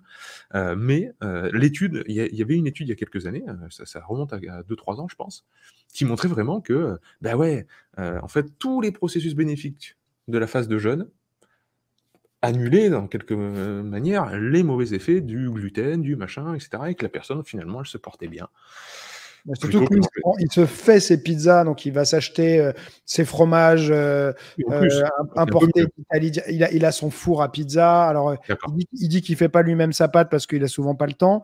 Mais bon, voilà, C'est il commande qualitatif. pas une Pizza Hut, quoi, tu vois. Mmh, mmh, mmh. Donc, C'est bien mieux. il y a de l'industriel, mais c'est quand même des trucs assez qualitatifs. Mmh. Mais c'est un peu fou de se dire, parce que vraiment, quand tu le vois, il est, je sais pas, Ouais. en tout cas, il est en dessous de 10% de masse grasse, c'est sûr. Et Mmh. il ne mange que, voilà, que des pizzas et des pâtes, c'est un peu fou. Ouais. Et quelque part, moi, si je dois être honnête, moi, personnellement, tu vois, si je pouvais avoir une bonne composition corporelle et être en bonne santé en mangeant de la merde, entre guillemets, je le ferais. Enfin, tu vois, Ah ouais. si je suis honnête, complètement honnête, Mmh mh. si je pouvais, alors je mangerais peut-être pas des pizzas tous les soirs, même si j'aime ça, mais je veux dire, si je pouvais manger tout ce qu'on te dit de pas manger et tout ça, Mmh. mais que ça n'a aucun impact sur ma santé et sur ma composition corporelle, je le ferais. Enfin, parce que c'est ce que moi, en termes de goût, je préfère, tu vois. Mmh. Donc, c'est très compliqué. Bien sûr, bien sûr. C'est très, très, très, ouais, vraiment Ouais. compliqué quand tu as Mmh. pas les goûts. Et alors, j'ai réussi à les changer, parfois plusieurs années, mais des fois, suffit comme un addict, quoi. Tu vois, tu parlais de Nutella, moi, c'est pareil, ça, c'est mon truc. Je peux ne plus manger de Nutella pendant des années. Et à un moment, on me propose une crêpe au Nutella et je suis là, oh, allez, vas-y, une crêpe au Nutella. Et bam, c'est le truc qui se rallume dans mon cerveau, tu vois. Et je me dis, non, c'est bon, là, ça fait tellement longtemps que que je le fais pas, que j'en prends plus, je vais pouvoir me maîtriser. Et non, c'est le Mmh. petit switch qui se rallume et ça rallume un circuit dans ma tête, quoi. Et d'un seul coup, ça y est, j'arrête pas d'y penser. J'en reveux, j'en reveux, j'en reveux. Et c'est très, très dur. Ah ouais, c'est clair. Bah oui. La dopamine, comme on en parle souvent et comme Huberman en parle parfaitement, c'est la molécule du plus. C'est pas la molécule du plaisir. Hein, on dit toujours: «C'est la molécule du plaisir», mais pas du tout. C'est la molécule justement de l'insatisfaction, heu, éternelle. C'est-à-dire, on en Mmh. voudra toujours plus parce que c'est fait pour maximiser nos ressources. Donc, si tu mets une crêpe de Nutella devant toi, moi, même si je la mangerai pas et que ça m'attire pas plus que ça, devant tout le monde, on va avoir tous nos regards, tout le monde va regarder la bouffe. Parce on est fait pour survivre. C'est-à-dire que la bouffe, c'est la survie. Donc on va quand même ça va capter notre attention. Après, à partir de là, est-ce qu'on le mange ou est-ce qu'on ne le mange pas? Bah, chacun va être différent. Mais, voilà, ouais, c'est très spécial, hein. C'est vraiment très dur. Je me Ouais, ouais. rappelle de périodes. Alors, moi, je sais pas trop. Enfin, je pense qu'il y a vraiment un côté charge mentale. C'est-à-dire que je Mmh sais mh. que là, depuis, je te l'ai dit, mais bon, j'ai eu ma deuxième fille et tout ça. J'ai eu un gros changement de vie et tout ça. Donc, beaucoup de charge. Enfin, Et une oui. charge mentale assez déjà élevée. Et donc là, j'ai un peu, ces derniers temps, un peu lâché sur la nourriture parce que je me suis dit, j'y arrive pas en fait. Mmh. Au mental, en tout cas, j'y arrive pas comme j'étais capable de le faire. Je me rappelle d'une fois où je crois que c'était il y a 2011 hein, ou un truc comme ça, où la première fois où j'ai dû faire le régime paléo. 2009 ou 2011. Il y avait le livre de Rob Wolf à l'époque, je ne sais plus. Et juste avant ça, mon ex-compagne m'avait acheté le pot de Noël de Nutella de 5 kilos. Tu vois. Mais moi, j'avais décidé, eh ben, le pot, il est resté sur le comptoir, visible tous les jours. Je n'y ai pas touché. Et je n'y ai pas touché pendant plus d'un an. J'y ai pas touché parce que j'avais pris une décision, tu vois. Mais Exactement. à ce moment-là, j'étais capable au mental de le faire. C'est ça. Et là, je sais que dans l'état actuel de mon quotidien, et je pense que ce soit toi ou que ce soit moi, on n'a pas le quotidien de monsieur, madame, tout le monde. Et du coup, c'est dur de dire, bah, moi, j'arrive à faire ça, donc tu devrais le faire. Parce que là, je suis un peu plus, tu vois, justement, dans le quotidien de monsieur, madame, tout le monde, qui a des enfants, des obligations, des trucs à faire et tout. Et je me rends compte, en fait, parce que j'avais une tendance un peu à dire aux gens, bah, enfin, prends tes responsabilités, je comprends pas, tu vois, regarde, moi, je le fais. À me rendre compte que non, en fait, c'est pas si facile que ça quand tu as ton quotidien qui vient s'ajouter à tout ça, qui est compliqué, quoi. Mmh. Je pense que j'avais dit, c'est très juste ce que tu dis, hein, je pense que dans le premier entretien, j'avais dit: «On n'a qu'un seul système nerveux». Heu, il doit prendre des décisions, il doit encaisser ce qui se passe dans la vie, il doit faire plein de choses. Plus tu encaisses, plus évidemment tu vas être après fragile dans d'autres pans. Quand tu avais cette force de détermination de même si tu as la tentation sous les yeux, tu le fais pas, ça veut dire que tu étais dans encore une fois, c'est l'environnement qui conditionne le vivant. Tu étais dans un environnement et dans un climat qui te le permettait, qui te donnait cette force-là, à un moment de ta vie et puis un autre moment où, non, tu vas craquer sur les tentations, c'est comme ça, hein, donc Et ça avait mais fonctionné en faisant ce que tu disais. C'est-à-dire que c'est à une époque où j'avais regardé des formations justement sur les additifs, plein de choses, et ça m'avait dégoûté, c'est tu ça. vois. C'est-à-dire que j'étais là, non, en fait, c'est plus possible. Bien J'allais sûr. dans un supermarché, il y avait des rayons entiers, je pouvais même plus, enfin, j'y passais, j'étais là, oh là là, regarde-moi ça, c'est horrible, quoi. Tu vois, j'avais eu vraiment cette relation-là. Mmh. Ça a duré plusieurs années, puis bah, malheureusement, Mmh. actuellement, j'accepte de manger des choses qui sont pas bonnes pour moi. Et donc, voilà, ouais, c'était une petite remarque sur ça, mais c'est vrai que ça peut paraître. Enfin, je me pose si la question, si sur le long terme, de se dégoûter, c'est quand même il y a une connotation négative, tu vois. Bien sûr. Alors, ça fonctionne, mais est-ce que c'est vraiment euh, sain comme approche et long-termiste, tu vois, de se dégoûter de quelque chose pour ne plus en manger, quoi. Peut-être que le terme est mal choisi. Moi, j'aime bien dire, que c'est une simple pédagogie de comprendre les choses, encore une fois, j'ai une approche très basique, hein, l'homme, il est arrivé à nous l'homme, en termes général, la société moderne est arrivée à nous vraiment nous tendre des pièges qui sont quand même extrêmement bien foutus, quoi. C'est-à-dire, le pot Nutella, il est super bien pensé, avec dans la calligraphie du mot Nutella, dans le rouge saillant, dans, le goût, Mm. les édulcorants et Tout va te demander le second round. Tout va te demander la deuxième cuillère, la troisième cuillère, la quatrième cuillère. Donc, dans ce genre de piège-là, moi, j'ai plutôt tendance à me dire: «Bon, bah, si je me» en fait, il faut sortir de ce cercle vicieux-là, de la consommation, heu, par de la pédagogie et oui, au bout d'un moment, si tu rentres vraiment dans la compréhension de tout ce qui s'y passe, ça va faire une forme de dégoût. Mais une forme de dégoût pour un monde qui marche sur la tête, moi, j'accepte. Une forme si par contre tu me dis: «Je me suis dégoûté, des mangues et des bananes, ou des tomates», je vais dire: «Mais qu'est-ce que tu foutu? Pourquoi? Tu as mangé 8 tonnes? Qu'est-ce que tu fait?» Tu vois? Là, je comprends que ça serait un processus et un comportement qui soit aberrant, tu vois? Qui soit pas normal, tu vois? Mais bon, à mon avis, les mangues et les bananes et les tomates, avant de s'en dégoûter, bon, quand c'est juteux et que c'est de saison, hem, c'est difficile. On sait bien, on le voit bien quand on le mange que c'est sain pour nous. Mm. Donc, ce terme de dégoût et cette sémantique un peu, dure, je l'aurais que pour la nourriture industrielle et voilà, Ok. le monde consumériste. Ah, une dernière question avant de te laisser la main. J'ai vu que tu avais suivi plusieurs formations sur la respiration, Ouais, plusieurs approches. Moi, là, j'ai pris la formation de Patrick McKeown, ouais. Oxygen Advantage, Mmh mh. la certification que je vais essayer de suivre pendant le mois d'août. Je me suis aussi inscrit, et c'est pareil, j'ai pas eu le temps encore d'aller dans le contenu sur le site de Brian McKenzie, Shift Adapt. Ouais, ça c'est très très Alors, bien. je voulais voir justement avoir un peu ton avis Mhm. sur les différentes approches de la respiration. Est-ce qu'elles sont complémentaires de ton expérience? Est-ce qu'il y en a que tu as trouvé plus intéressantes, plus adaptées à une situation? Enfin voilà, quels sont les différents apports de toutes ces méthodes? Ouais. Euh, j'ai vraiment, alors j'ai tout aimé, hein, mais vraiment, le Shift Adapt de Brian McKenzie, je l'aimais parce que tous les deux, on est sportifs et je pense qu'elle va plus te parler aussi. C'est une Ouais, approche très pragmatique, sans pour autant délaisser le côté méditation, réflexion, philosophie aussi, parce que Brian, il mâche pas ses mots par rapport à sa vision du monde, etc. C'est quelqu'un de très tranché, voilà. Et il travaille avec des sportifs de l'UFC, il travaille avec des sportifs de très haut niveau, etc. Patrick McKeown aussi, il a accompagné les coureurs de l'équipe de France. Si tu fais la formation en français, bah, ce sera mon pote Léo qui va le faire, Leonardo Pelagotti. Euh, c'est génial aussi, très très intéressant. Mais je dirais que c'est plus pour monsieur et madame tout le monde. d'accord. Pour une approche plus globale de la respiration. Là où Brian McKenzie, ça va être une approche plus performance.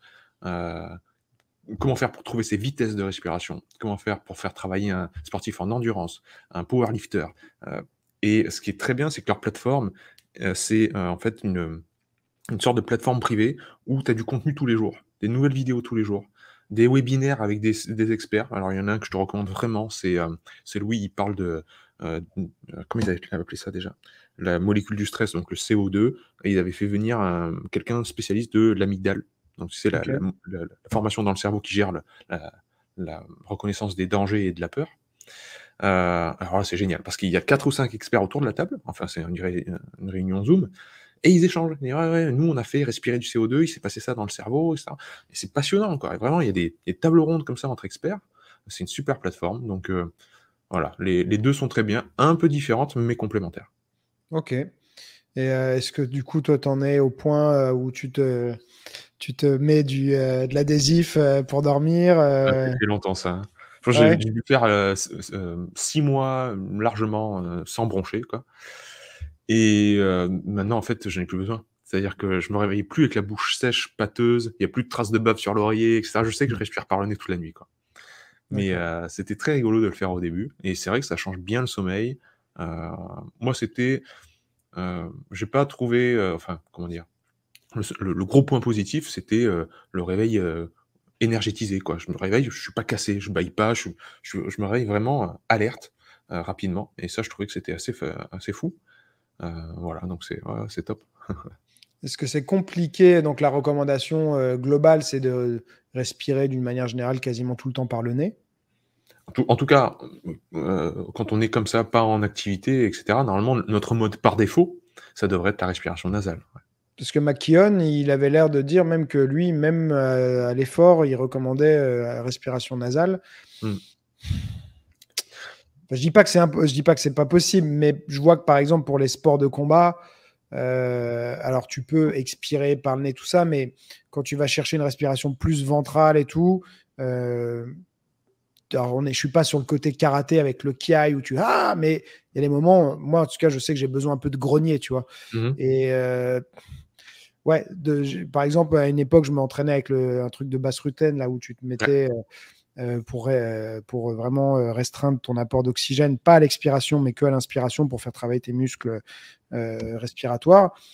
Et ben ce qui me dérangeait le plus, justement, c'était finalement de ne pas pouvoir m'exprimer vocalement quelque part. Mmh. Tu Mmh. vois. Mmh. Donc, je dis pas que je pourrais pas changer cette habitude-là, mais j'ai l'impression que c'est un apport qui m'aide beaucoup.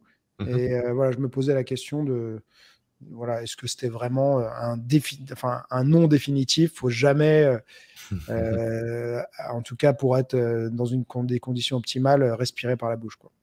Je pense pas, j'ai plutôt l'approche justement de Brian McKenzie avec, des moments où en effort maximal, heu, explosivité, la respiration buccale peut trouver sa place. Le truc, en fait, c'est de réapprendre à respirer. Parce que, les, tu as 2 grands groupes musculaires, hein, pour respirer. Tu as le diaphragme et les muscles intercostaux. Mmh. Et ben, c'est 2 centres, en fait, respiratoires au niveau de ton tronc cérébral qui sont distincts, en fait. Et il y en a un qui fait partir les nerfs phréniques pour diriger le diaphragme, il y en a un autre c'est les nerfs intercostaux pour diriger les intercostaux, les muscles. Donc il faut les bosser tous les deux. Le truc de respirer par le nez, c'est que ça va te faire vraiment réapprendre à respirer avec les deux, parfaitement. Mmh. Si tu respires tout le temps par la bouche, tu vas être très au niveau des clavicules, respiration haute, et en fait, tu vas même plus trop bosser ton diaphragme. Donc, toute la pédagogie en fait de Patrick McKeown qui va te faire retravailler tout ça, ça va te permettre en fait, au bout d'un moment, quand tu maîtriseras la chose, que même si tu respires uniquement par la bouche dans l'effort, tu utiliseras beaucoup plus l'amplitude complète de ta respiration. OK. Et après, tu respires un peu comme tu veux. Bon, c'est sûr que le nez, c'est vraiment l'organe de la respiration, hein. Il y a pas un livre de physio où tu ouvres à la page au chapitre respiration qui te parle de la bouche. Personne ne parle Mmh. de la bouche dans la respiration. Donc, c'est fait pour manger, clairement. Ouais, Mais, c'est plus sur heu l'expire, moi, que je trouve que quand tu as besoin ouais, d'expirer rapidement une grosse quantité d'air, c'est ça. par la bouche, c'est quand même, enfin moi en tout cas, je trouve ça plus pratique. Mais c'est un truc qui se retrouve. Moi, j'ai appris assez jeune, quand j'étais ado, où mon prof de kung-fu me disait: «On respire par le nez», notamment les styles qu'on disait donc du sud de la Chine où c'était plus, des endroits, chauds et humides et tout ça. Pour pas t'assécher, la bouche, on te disait, quand tu t'entraînes, ne respire pas par la bouche, comme ça tu auras moins soif et donc c'est quelque chose que j'ai commencé à faire très jeune, tu vois? Bien sûr. Mais Tu ça veut dire que c'est un truc qui a des centaines et des centaines d'années, par exemple dans la culture, martiale, chinoise en tout cas. Bien sûr, tu retrouves ça dans la science du yoga, tous les pranayamas, il y en a qui respirent par la bouche, hein. Il y a des pranayamas, des techniques de respiration du yoga où on te demande de respirer par la bouche. Je pense à la respiration du lion, par exemple. Il y en a plein. Heu, c'est par empirisme, on le sait, que respirer par la bouche, ça dessèche et ça donne envie de boire. Et après, la science, actuelle, la physiologie nous fait comprendre que en fait, tu récupères l'humidité qui ressort quand tu expires par le nez. Mmh. Et quand tu inspires, bah, tu chopes l'humidité. Donc après, l'air, il arrive bien sec et bien chaud, parce que tu réchauffes beaucoup plus l'air dans les tout petits tuyaux du nez. Donc l'air arrive bien chaud dans les poumons, il y a les meilleurs échanges gazeux, et cetera. Donc sur le papier, c'est cette phrase, il me semblait que c'était d'Einstein, mais en fait, c'est pas d'Einstein, mais qui disait la théorie et la pratique, en théorie, c'est pareil, en pratique, c'est différent. Donc, Ouais. la théorie et la pratique, en fait, c'est différent. Donc la théorie, c'est: il faut respirer par le nez et si possible, pas par la bouche. En pratique, c'est clair que si j'ai Mike Tyson devant moi et que je suis au bout du rouleau, je vais ouvrir la bouche. Ça, c'est une évidence. Je vais pas faire: Non, Ouais. non, si je me fais agresser, je vais ouvrir la bouche. Si j'ai besoin de faire un sprint plus de 100 mètres et qu'il faut que je continue à sprinter au maximum, il y a un moment où je vais ouvrir la bouche. Et c'est pour Ouais. ça que l'approche plus pragmatique de Brian McKenzie, qui dit: «Gardez la respiration nasale pour construire la base aérobique, l'endurance fondamentale au maximum, et cetera. Et puis après, naviguer dans les vitesses. Vitesse 3, vitesse 4, c'est nez-bouche. Après, vitesse 5, bouche uniquement, quand c'est le sprint final, et cetera. Naviguez dans toutes ces vitesses-là, trouvez-vous votre système et après vous êtes bulletproof, quoi». Parce qu'il me semble que c'était, alors pour une fois, c'était pas chez Joe Rogan, je crois que il y a pas mal d'années. J'avais écouté un podcast où Makio était invité. Je crois que c'était London Real et il Ouais. critiquait, il me semble, l'approche de respiration de Wim Hof. Mmh. Il trouvait que justement c'était l'hyperoxygénation comme ça. Enfin, il avait expliqué, on va dire de manière assez scientifique ce qui se Mmh. passait dans le corps en suivant la méthode de Wim Hof et du coup il n'était pas trop raccord avec ce que proposait Wim Hof là-dessus. Et ouais, parce qu'on est encore dans un problème de sémantique, des mots qui sont choisis. Tu peux pas suroxygéner un corps. Hmm. Tu peux pas. C'est-à-dire que si tu prends un oxymètre, tu te mets au bout du doigt, tu regardes, tes globules rouges sont saturés à 99 d'ores et déjà. Donc tu peux pas Hmm. sursaturer. Tu peux pas faire rentrer plus d'oxygène. Il y a 1 2 qui va rentrer un peu plus dans le plasma sanguin, mais la plupart de l'oxygène est déjà sur des globules rouges. Donc tu auras beau respirer plus fort, il se passera rien de plus, tu auras pas plus d'oxygène. Ce qui se Pourtant, il y passe a dans quand même des gens qui perdent connaissance en. exactement. En fait, ça, le truc qui se passe dans l'hyperventilation, c'est que tu rejettes plus de CO2. Hmm. Hein. Et en fait, le fait de rejeter plus de CO2, c'est ça qui fout le tournis, c'est ça qui fait, tous les effets un peu, foufou qu'on peut avoir dans le fait d'hyperventiler.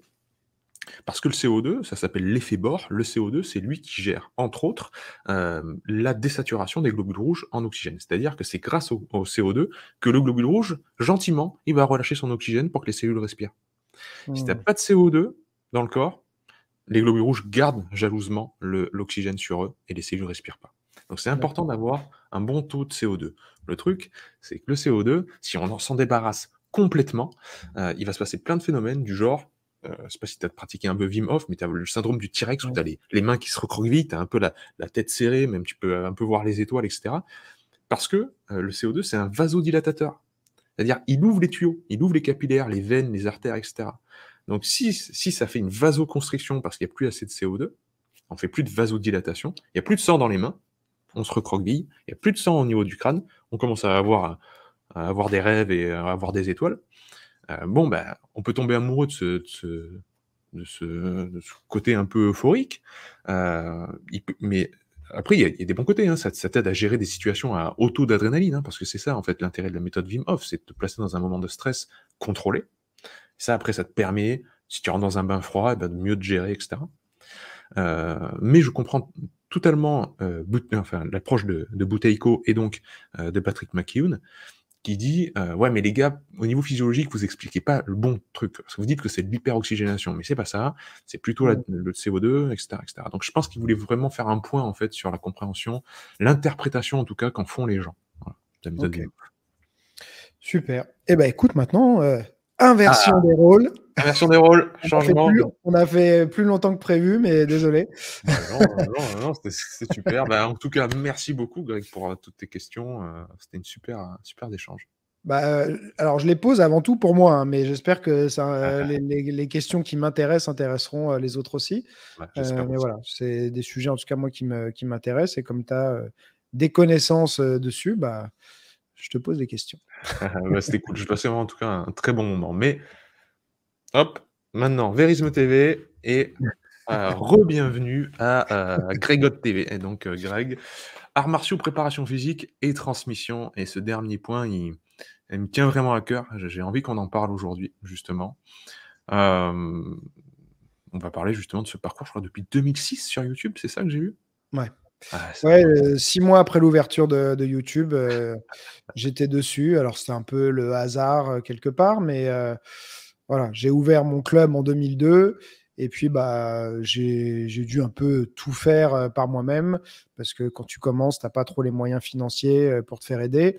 À cette Mhm. époque-là, beaucoup moins d'informations à ta disposition sur internet et du coup, bah, j'ai vite compris qu'en ayant un club, suffisait pas d'être un bon prof, mais il fallait aussi trouver un moyen de faire venir les gens, et de se faire savoir que tu existais, quoi.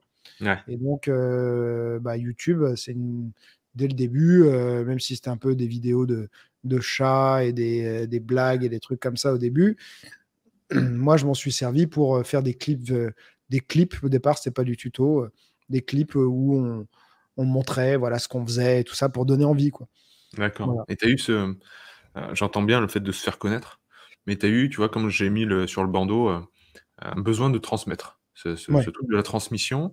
Alors, Mm. j'imagine que quand on est un sensei, quand on est un professeur d'arts martiaux, de sport de combat, et cetera, on est déjà dans cet amour de la transmission et d'accompagner quelqu'un. Mais tu as voulu dépasser ça et tu as vu dans l'outil, cet outil de YouTube, autre chose encore. Oui, bah, moi, c'était un peu aussi une sorte de rétribution parce que depuis mon enfance, quelque part, par la vidéo, j'ai toujours appris énormément de choses, OK.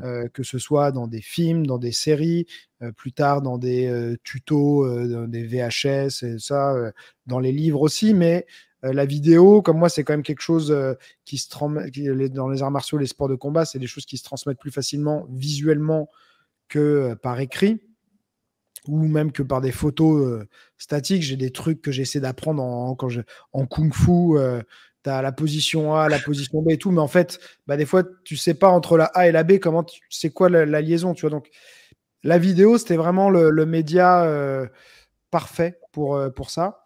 Et Mmh. j'ai tellement appris, moi, comme ça, que je me suis dit, enfin, je sais qu'en France, il y a énormément de gens qui parlent pas anglais. Même si à l'époque où moi j'ai commencé à le faire, c'est pas qu'il y en avait, même au niveau anglophone, il n'y avait pas beaucoup de tutos, je crois non plus, sur la boxe et compagnie. Mais je me suis dit, c'est quand même tellement dommage que les gens ils bénéficient pas de ça. Et donc, bah, c'est à ce moment-là que j'ai commencé à faire aussi des tutos. Et c'est aussi de mémoire, mais ça remonte assez longtemps, mais sur les petits clips que je mettais au départ, avec des musiques de rap et on faisait des trucs et tout ça, il y avait des fois des questions, des gens, ah, bah, moi j'aimerais bien savoir faire ça, mais comment tu fais ci et comment tu fais ça? Et je me suis dit, bon, bah voilà, je vais faire des tutos et je vais répondre aux questions des gens en vidéo en quelque sorte, tu vois. Excellent. C'est vrai que pour quelques souvenirs, moi, de quand je faisais du karaté Shotokan, j'ai acheté Karaté Magazine Ouais, et bon, comme tu dis, on voit une image puis une autre, et on dit: «Mais au milieu, il se passe quoi? ouais. Comment je fais?» finalement? Et là, YouTube a quand même cassé la baraque avec finalement le média vidéo disponible pour tous et c'est vrai que c'est assez magique cette transmission à autrui et surtout les interactions dans les commentaires et cetera donc heu, je comprends tout à fait, ouais. Ouais, mais moi, enfin, je suis un vrai consommateur de YouTube, tu vois. Aujourd'hui encore, hein, il n'y a pas une journée où je regarde pas YouTube. C'est vraiment, moi, la vidéo, c'est vraiment une passion, quoi. J'adore ça. Mmh mh. Mmh. Donc, j'ai toujours tendance à me diriger et à reproduire les choses que j'aime, quoi. Mmh mh. Ça fait peut-être 10 ans que j'écoute des podcasts et que j'aime énormément et que ça m'apporte énormément. Je me suis dit, bah, c'est trop cool les podcasts, vas-y, je vais en faire un moi aussi, tu vois, pour bah, à nouveau, en fait, permettre de partager moi ce que j'aime, mais aussi en faire profiter aux autres, avoir des personnes intéressantes. Je trouve ça génial. Quand il y a des fois des podcasts, je trouve qu'ils peuvent te changer la vie sur des choses que tu vas apprendre. Et j'ai envie de pouvoir donner ça aussi, quoi. Est-ce que tu as un exemple d'un invité justement qui t'a changé la vie, que tu as reçu sur Griot TV et que là, ça t'a ouvert une porte ou ça t'a Mmh, marqué particulièrement? Pierre Dufraisse. Ah! Alors là, je veux dire, comme tu as pas de recul, je vais dire que c'est un mensonge, mais je Ouais. suis à côté. Non, mais effectivement, c'est un peu trop tôt pour dire que ça m'a changé la vie. Hem, non, alors j'ai pas, c'est malheureusement, ou en tout cas, pour moi, j'ai pas d'invités sur mon podcast à moi qui m'ont changé la vie, mais c'est sur des podcasts d'autres personnes, notamment de Joe Rogan, que je cite tout le temps, mais où tu as vraiment des choses, ouais, ça m'a complètement ouvert à voilà, des perspectives. Ça m'a fait prendre conscience de plein de choses. Mmh. Et je sais que les podcasts que j'ai faits, il y en a plein aussi j'ai des retours à chaque fois. À une époque où j'étais plus régulier sur les podcasts, là, j'ai eu donc un peu un passage à vide sur ça parce que ça me prenait trop de temps. C'était compliqué avec ma vie actuelle. Mais là, je reprends et c'est quelque chose qui revenait très souvent chez les gens. Pourtant, c'est pas ce que je publiais le plus souvent, mais on me disait tes podcasts. Et même là, ça faisait longtemps que j'en faisais pas et je recevais des messages quand est-ce que tu refais des podcasts. Ça apporte vraiment un truc, tu vois. Et donc, j'espère avoir réussi peut-être à impacter la vie de certaines personnes à travers ces podcasts-là. Mmh. Mais pour moi, c'est que le début. C'est-à-dire Mmh. que mon objectif a jamais été de faire un podcast arts martiaux, sport de combat. C'est ce que j'ai fait dans un premier temps par facilité. J'ai eu quelques invités en dehors de ce milieu-là, mais ouais, là, j'ai envie de. Bah voilà, tu vois, toi, typiquement, alors on s'est fait mettre en relation par personne interposée et tout ça, mais on n'a pas parlé d'arts martiaux et de sport de combat, tu vois, dans l'épisode qu'on a fait ensemble pour mon podcast. Et j'ai envie d'avoir aussi de plus en plus de personnes comme ça qui vont avoir un impact au-delà justement de cette thématique-là, mais un impact plus global sur justement la vie des gens, quoi. Bien sûr. Et Bah, c'est traiter des sujets, tu vois, après, faut réussir à trouver les bonnes personnes, mais quand je te dis là, le podcast sur les phtalates que j'ai écouté et tout, c'est assez hallucinant, quoi. Et j'aimerais bien avoir des personnes comme ça sur mon podcast aussi qui vont peut-être aider bah voilà, à faire passer un message, à réaliser des choses, à prendre conscience de certaines choses, tu vois. mmh mh, mmh. Ouais, c'est vrai que tu cites souvent Joe Rogan, mais c'est vraiment ça qu'il a défriché, en tout cas, peut-être pas qu'il a inventé, mais en tout cas, c'est Mm. devenu vraiment la référence. C'est une plateforme de libre expression où des personnes de tout horizon vont venir débattre finalement entre juste êtres humains, quoi. C'est-à-dire, Voilà. on ouvre, le champ des possibles est ouvert, on est ouvert d'esprit, on discute et on essaie de comprendre votre spécialité, ce que vous apportez au monde. Et c'est super, en tout cas, si tu prends cette direction-là et que tu sors du monde des arts martiaux pour y retourner après, parce que Oui, après tout, Joe Rogan, il fait la même chose. Il il parle fait la même tout le chose, temps ouais. du MMA et du jiu-jitsu brésilien, mais ça n'empêche pas d'avoir des gens spécialistes dans neurosciences. Ouais. C'est Après, sûr. tout n'est pas bien. Je dis pas que Joe Rogan, c'est mon Dieu et tout ça. Il y a Non, des invités, mais lui, il a certaines idées parfois que je peux ne pas partager. Il a mmh. certains invités qui ont aussi parfois des idées qui sont trop sur une tendance, parce qu'il faut pas se mentir, il y a des invités qui viennent aussi parce qu'ils ont une actualité, un truc à Bien vendre, sûr. un livre, un film, un truc, je ne sais quoi. Donc, faut savoir faire le tri. Mais globalement, c'est quand même énorme l'apport que tu peux avoir à travers ça, quoi. Et moi, c'est vrai que dans ma jeunesse, tu vois, je vais faire comme toi, je parle de ma jeunesse. Je suis un peu plus vieux que toi quand même, mais j'écoutais la radio libre, D-Fool et le doc et tout ça. Ouais, autant j'adore la vidéo, autant les conversations longues qui peuvent être en vidéo, mais en tout cas que tu as plutôt tendance à écouter parce que la vidéo n'apporte pas grand-chose, ça a aussi un truc en plus. Bien sûr. Et c'est encore différent aussi d'un livre. Alors, le livre, c'est génial aussi. Euh, chaque média a vraiment, je trouve, sa place et son apport. Et c'est vrai que de se limiter à une seule voie ou une seule forme de transmission, je trouve ça dommage. Bien Donc, sûr. j'essaie de me varier. J'écris des emails pour la partie écrite. Je fais des podcasts pour la partie plus audio. Et j'ai plutôt des tutos, des choses comme ça pour la partie vidéo parce que c'est le meilleur média pour la transmission de ce sujet-là, quoi. Mmh. Est-ce que ça en revient à dire que, le savoir est une arme? Parce que j'ai vu ça sur, hein, quand même, Oui, ça paraît être ton slogan. ouais. Finalement, peu importe le flacon, hein, pourvu qu'on ait cette ivresse de transmettre, le savoir.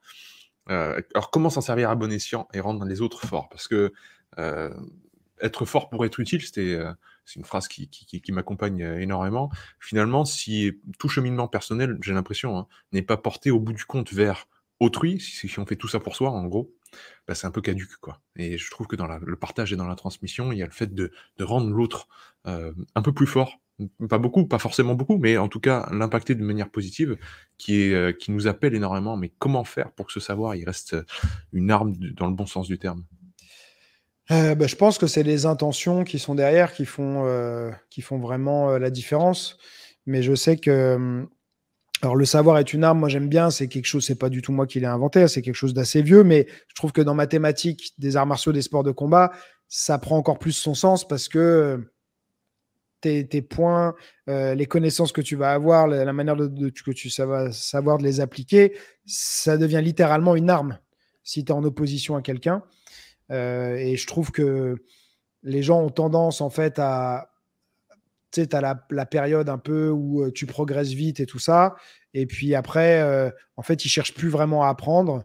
Et ils oublient que le savoir est une arme et que donc de continuer à essayer de peaufiner, de comprendre, d'ouvrir encore justement le champ des possibles, d'aller chercher peut-être ailleurs, de sortir un peu de la norme, de pas toujours reproduire que ce qu'on te dit, voilà, ce qu'ils disent penser out of the box. Je sais pas comment on peut dire ça exactement en français, mais voilà, penser différemment, on va dire. Alors, C'est quelque chose d'important et c'est en se disant que voilà, le savoir est une arme, tu vois, c'est mmh. d'aller chercher le savoir parce que c'est important. Après, pour en revenir à ta question de à bon escient et rendre les autres forts, je pense que c'est la manière dont tu vas le transmettre, les personnes à qui tu vas vouloir t'adresser aussi. C'est-à-dire qu'en ayant un certain discours, tu vas attirer certaines personnes à toi. Moi, mon discours, il a beaucoup changé, on en a parlé la dernière fois, mais le côté no pain, no gain, qui était un peu évident dans ma thématique, c'était la culture, la tradition. Je m'en suis vraiment détaché pour aller quasiment à l'opposé aujourd'hui. Et donc, les gens que je veux que j'attire à moi, c'est moins les. Voilà, des fois, je parle dans mes emails des bourrins, mais c'est pas méchant, mais c'est une thématique où où c'est glorifié et valorisé d'être un peu un bourrin, tu vois. Et donc, moi, je me dirige plus vers le plaisir, le savoir, la domination du corps et tout ça, mais pas dans un objectif de destruction, comme vont être. Le bourrin, souvent, il veut imposer sur l'autre, tu vois. Et moi, en fait, c'est plus par rapport à l'autre que je m'entraîne, mais c'est par rapport à moi-même, tu vois. C'est pour mon plaisir et c'est pour m'améliorer moi. Mais m'améliorer moi, contrairement à ce que les gens pensent, ça passe pas forcément par être meilleur que celui qui est en face de moi, tu vois. Ouais. Et c'est là où souvent je suis un peu en rupture avec beaucoup de personnes, c'est que il y en a beaucoup qui vont mesurer leur progrès par rapport à leur interaction avec un autre, mais pas par rapport à eux-mêmes, en fait, tu vois. Donc, voilà. C'est rigolo parce que, tu vois, je sais pas quoi mettre après parce que j'ai ça, la relation à l'autre et la relation à soi, Tu que vois. tu viens parfaitement de décrire. Déjà, tu as donné quelques pistes par rapport aux comparaisons qu'on se fait avec les autres. Mm. Mais il y a surtout ça, parce que j'ai l'impression que finalement, on en revient à ça, c'est le passage du temps et la gestion qu'on en fait et notre regard par rapport à ça. La patience, évidemment, qui est en relation avec le temps, et puis le respect d'autrui et de soi-même. J'ai l'impression que dans les arts martiaux et même dans le noble art, dans les sports de combat, etc., Ouais. c'est quand même des valeurs qu'on retrouve très, très fortement et qui nous permettent de comprendre que ça va prendre du temps. Comme tu as dit tout à l'heure, on est malheureusement dans une société où il y a beaucoup de bourrins, alors entre guillemets, hein, et c'est Mm. pas péjoratif justement, et j'accuse personne, c'est qu'on promeut le fait d'aller vite, fort, de pousser tout le monde, comme Mm. un bourrin, c'est un cheval. Hein, donc c'est je galope et Mm. tant pis pour les conséquences, et je veux le résultat tout de suite. Je veux très vite arriver à la ligne d'arrivée. Alors que, justement, quand on se met en seiza dans un dojo, quand on rend hommage à un maître, qu'on prend du temps pour relâcher la pression après 1 heure et demie de combat, de karaté, de judo, peu importe. Quand on voit que le passage de grade de ceinture, c'est 1 fois par an et pas plus. Hein, patience. Et que respect, on doit respecter ses adversaires, les saluer, etc. Tout ça, en fait, c'est complètement à contre-courant du monde actuel, enfin, Ouais. de ce qu'on nous propose, quoi. Est-ce que tu as aussi ce sentiment-là? J'ai complètement ce sentiment-là, et c'est vrai que, alors après, ça fait un peu le vieux con qui dit ça, mais moi, j'ai eu ce sentiment dans les cours que je donne, du coup, depuis 20 ans. J'ai quand même vu une évolution de la Ouais, génération. Tout va vite. Je ne sais pas si c'est la génération réseaux sociaux, mais génération Internet, on va dire. Moi, je suis partiellement de cette génération-là, mais j'ai vécu longtemps sans aussi. Euh, où il faut que ça aille vite et de plus en plus de mal à passer du temps sur les choses, prendre le goût à la répétition, au travail, au perfectionnement, au peaufinement, et et du coup, ce qui prend le pas dessus, c'est la consommation, quoi. C'est-à-dire, ouais. parfois, j'avais pas autant à expliquer il y a peut-être, je sais pas, dans les débuts des années 2000 à mes élèves que c'est pas en 10 répétitions qu'on arrive à faire un truc, quoi. Tu vois, alors, il y en a à force que, tu vois, que je leur dise tout ça, où, en fait, tu fais aussi un peu comme tout le monde fait autour de toi. Donc, mais j'ai quand même eu plusieurs fois des gens que je voyais en cours qui arrêtaient de s'entraîner ou qui discutaient, et je leur disais, qu'est-ce que vous faites? Ils me disaient, c'est bon, on a fait 10 fois de chaque côté, ça y est. Et moi, ça me sidère, quoi. Ouais. Ça me sidère parce que moi, 20 ans, 30 ans, même plus tard, après avoir commencé les arts martiaux, les sports de combat, je continue à répéter mes techniques, Mmh. tu vois. Et puis, des gens qui sont là depuis 3 mois et ils font 10 fois d'un truc qu'ils n'ont jamais fait avant et ils considèrent que c'est suffisant, tu vois. Mmh. Et c'est pas. Enfin, je pense que c'est vraiment le mode de consommation qui amène à ça. C'est pas qu'ils sont bêtes ou quoi que ce soit, c'est qu'ils voient pas, en fait, le problème. Oui, oui, bien sûr. On t'a dit de faire Donc, comme ça, c'est le système mm, qu'on propose, et si la case est cochée, j'ai fait 10 fois, il faut pas faire plus. Il faut mais bien, voilà, le bémol que je mettrais quand même, c'est qu'il faut trouver l'équilibre. C'est-à-dire que mmh, entre le côté besogneux, un peu rébarbatif des vieilles méthodologies d'enseignement des arts martiaux, et puis la société moderne, il faut trouver l'équilibre. bien sûr. Parce que tu peux essayer d'amener les gens vers ça, mais il faut d'abord les accrocher. Mmh. et tu vas pas enfin, tu vas en accrocher beaucoup moins si tu fais ça. Et puis, si tu as des solutions efficaces dans ta manière de transmettre, mais on en avait parlé un peu Et oui. concernant les vidéos YouTube et tout ça, mais si tu as des solutions efficaces dans ta manière de transmettre, de rendre les choses plus fun, euh, plus agréables, plus faciles à consommer, même si c'est dans un premier temps au détriment peut-être de toi, de ton niveau d'exigence, je pense que c'est une bonne chose. En tout cas, moi, c'est quelque chose que j'ai appris à faire avec le temps, qui est très difficile quand c'est ta passion et que c'est quelque chose pour lequel toi, tu as bossé beaucoup. C'est abaisser énormément mon niveau d'exigence Mhm. envers les autres pour ne pas leur retirer le plaisir. Mhm. C'est-à-dire qu'il y a vraiment un point où, après, c'est assez individuel aussi, hein, mais tu as un point où ton niveau d'exigence, il va saouler les gens et si tu leur retires le plaisir, à un bout d'un moment, tu leur donnes plus envie d'être là et tu les perds alors que c'est quelque chose qui potentiellement leur faisait du bien, ils aimaient et tout ça, mais tu les as dégoûtés, quoi. Tu Hmm. vois. Ah, je comprends bien. Je comprends bien. C'est sans doute très difficile quand on essaye de transmettre des choses justement qui sont quand même dogmatiques entre guillemets dans le bon sens du terme, c'est-à-dire Mm. très anciennes traditions, des façons de faire très bon. Bah, on a envie aussi de reproduire peut-être ce que nous a enseigné le professeur de kung-fu, etc. De la manière dont on a reçu l'enseignement, mais non, il faut s'adapter à cette nouvelle génération, cette nouvelle façon de transmettre, et que peut-être on a un public qui est différent de nos jours.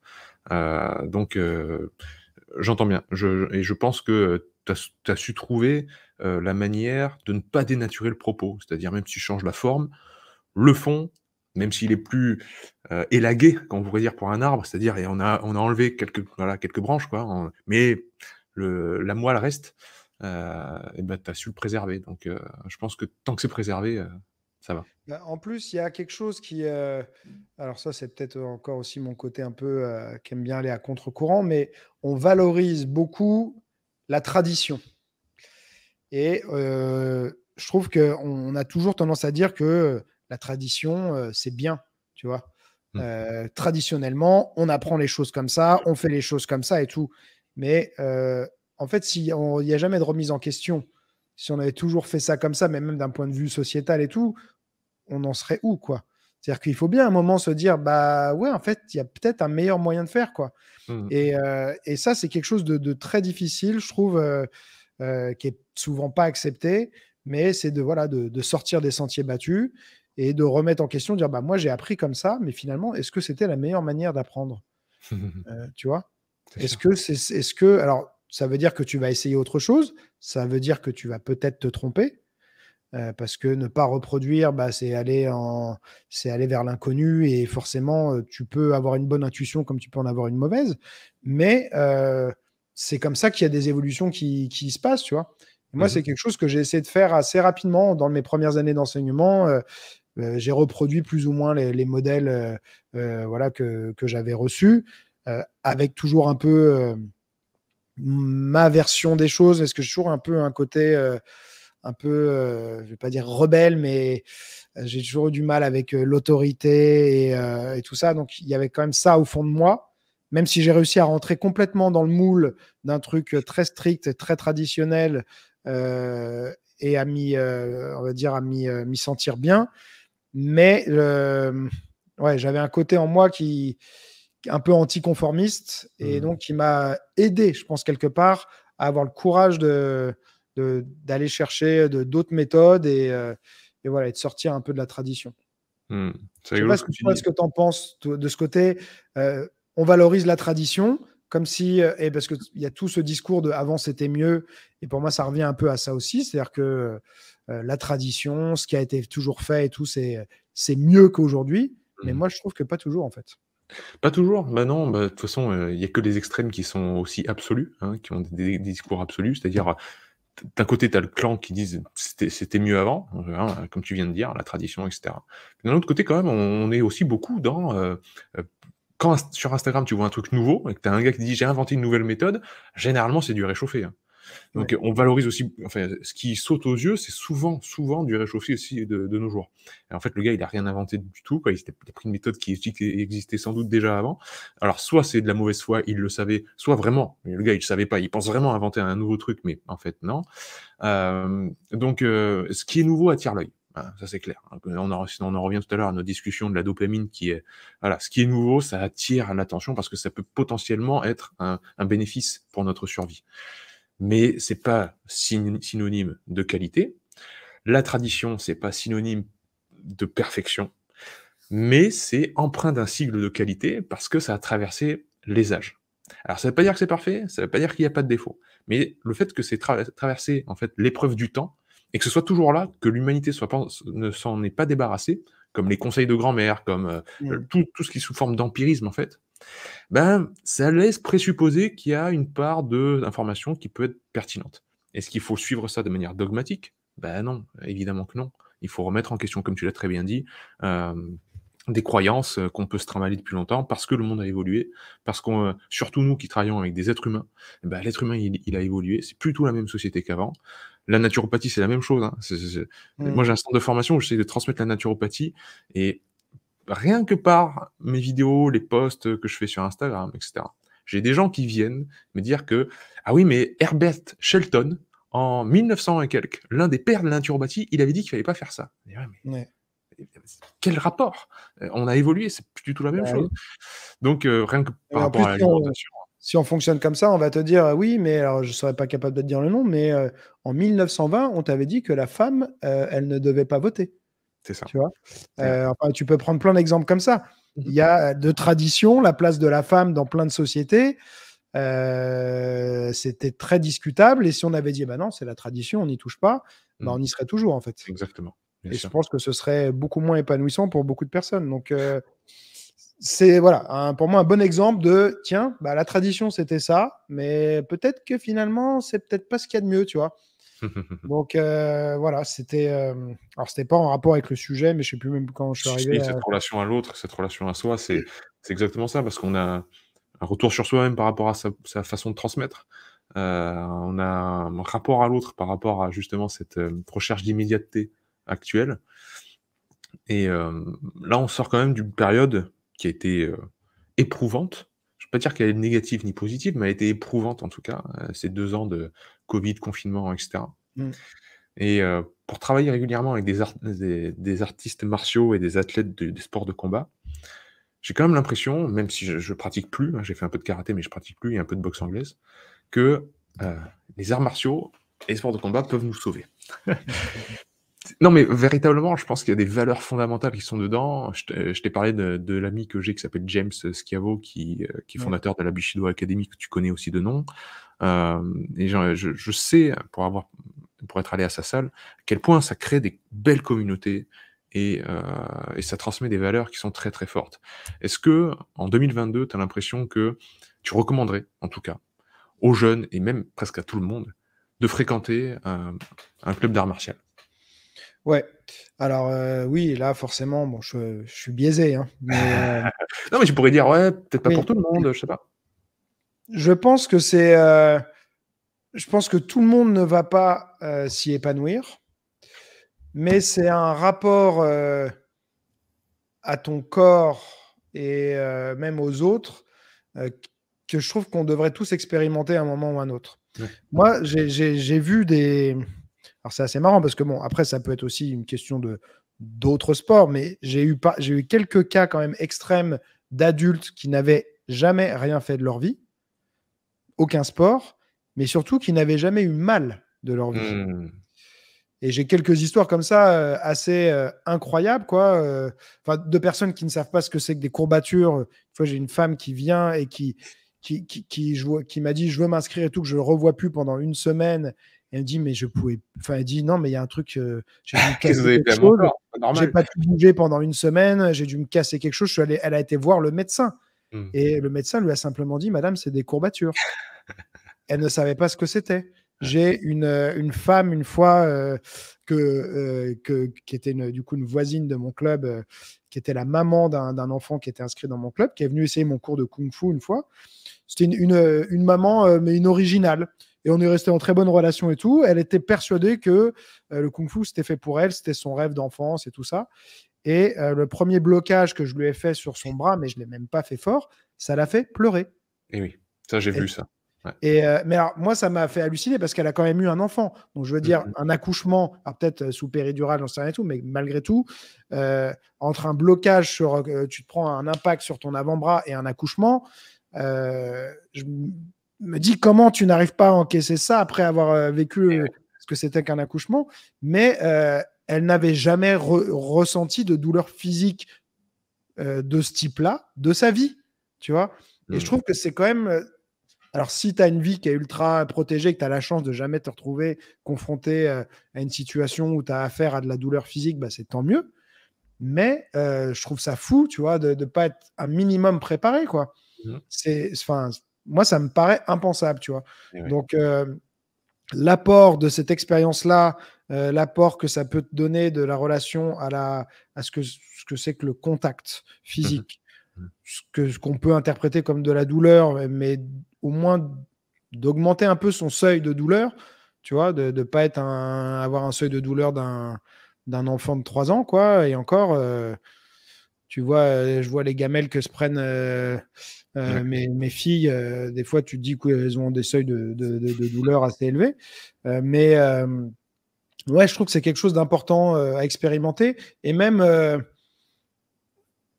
en fait, ça t'oblige à avoir une interaction avec des personnes. C'est très spécial, tu vois.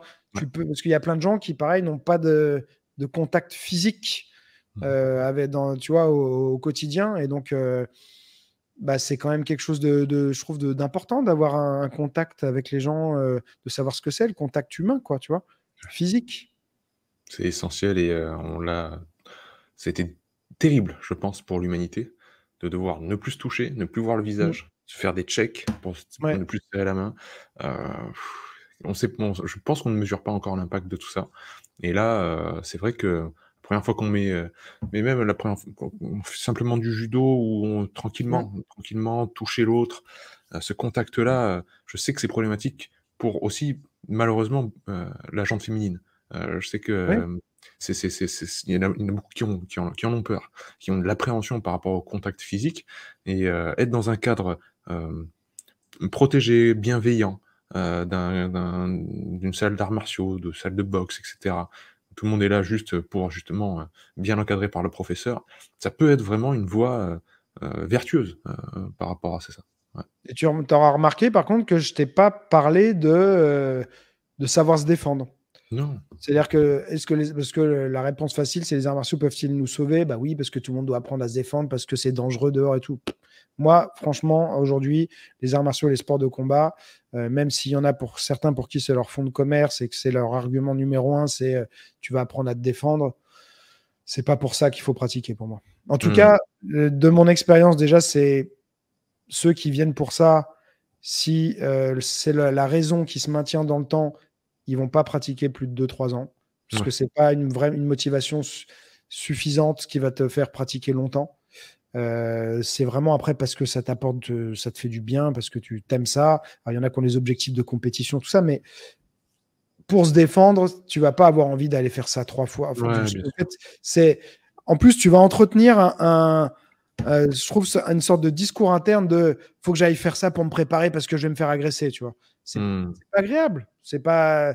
Non, tu y vas parce que ça te fait du bien. Et surtout qu'en réalité, quand tu regardes les agressions, je parle pas d'une dispute, d'une embrouille dans la rue, mais de ce que c'est qu'une agression aujourd'hui, les arts martiaux souvent ne te sauveront pas. Tu vois, Oui. parce que Mmh. c'est par surprise, c'est en nombre, tu es en infériorité numérique, ou alors il y a des armes, enfin voilà. Donc tes chances en réalité que ta pratique t'aide réellement à t'en sortir, alors oui, tu as plus de chances de t'en sortir que quelqu'un qui fait absolument rien, mais il y a beaucoup, beaucoup d'agressions qui se font par surprise, que tu vois pas venir, et que tu sois Mike Tyson ou pas, quand tu t'as pas vu venir, bah t'as pas vu venir, quoi. Bien sûr.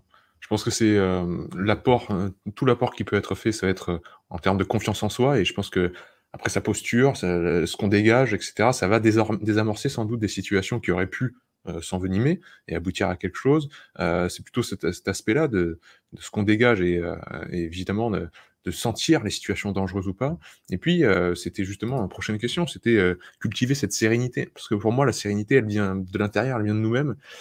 Comme tu l'as dit tout à l'heure, si la personne, elle vit dans un cocon et qu'elle a jamais de douleur et cetera, tant mieux pour elle. Je dis: «Ouais, mais tant mieux, mais en même temps, ça va être terrible parce que il va arriver des choses qui vont nous faire mal dans la vie, hein, Mmh. qu'on le veuille ou qu'on le veuille pas. Le monde dans des bulles de plastique, il n'existe pas encore. Là, je vais me lever, autant je me colle le petit doigt, le petit orteil contre le meuble, je vais avoir mal. Je vais avoir mal, je vais perdre des proches, j'en ai perdu beaucoup, la mort a été omniprésente dans ma vie déjà, heu, il va y avoir des moments terribles. On va Mmh. tous traverser encore une fois, 3 fois, 4 fois l'enfer. Donc il faut c'est pas pour tomber dans le côté, il faut comme tu disais tout à l'heure, il faut se préparer, il faut se préparer. Non, c'est Mmh. juste que la sérénité, elle doit pas dépendre de se dire: «Tout va aller bien», s'imaginer un futur merveilleux où aucun problème n'arrivera. Se dire: «J'ai confiance en moi et peu importe les épreuves, bah, je vais les affronter et ressortirai grandi». Est-ce que justement cette voie martiale, peut nous aider à cultiver ça? Ouais, sur ça, je suis complètement d'accord avec toi. Bah, ce que tu as dit, moi, c'est ça que souvent que je mets en avant sur le fait de s'en sortir, ou de ne pas se faire agresser parfois. C'est parce que tu sais, alors tu sais peut-être pas, mais il y a toute une maintenant les arts martiaux, sont décriés par certaines personnes du milieu plutôt des sports de combat. D'accord. Qui comprennent pas justement, qui voient c'est plutôt les bourrins, voilà, justement en Oui, général. ils voyaient les katas comme des trucs de danse, Ah, voilà. ça sert à rien, c'est du mytho, et compagnie.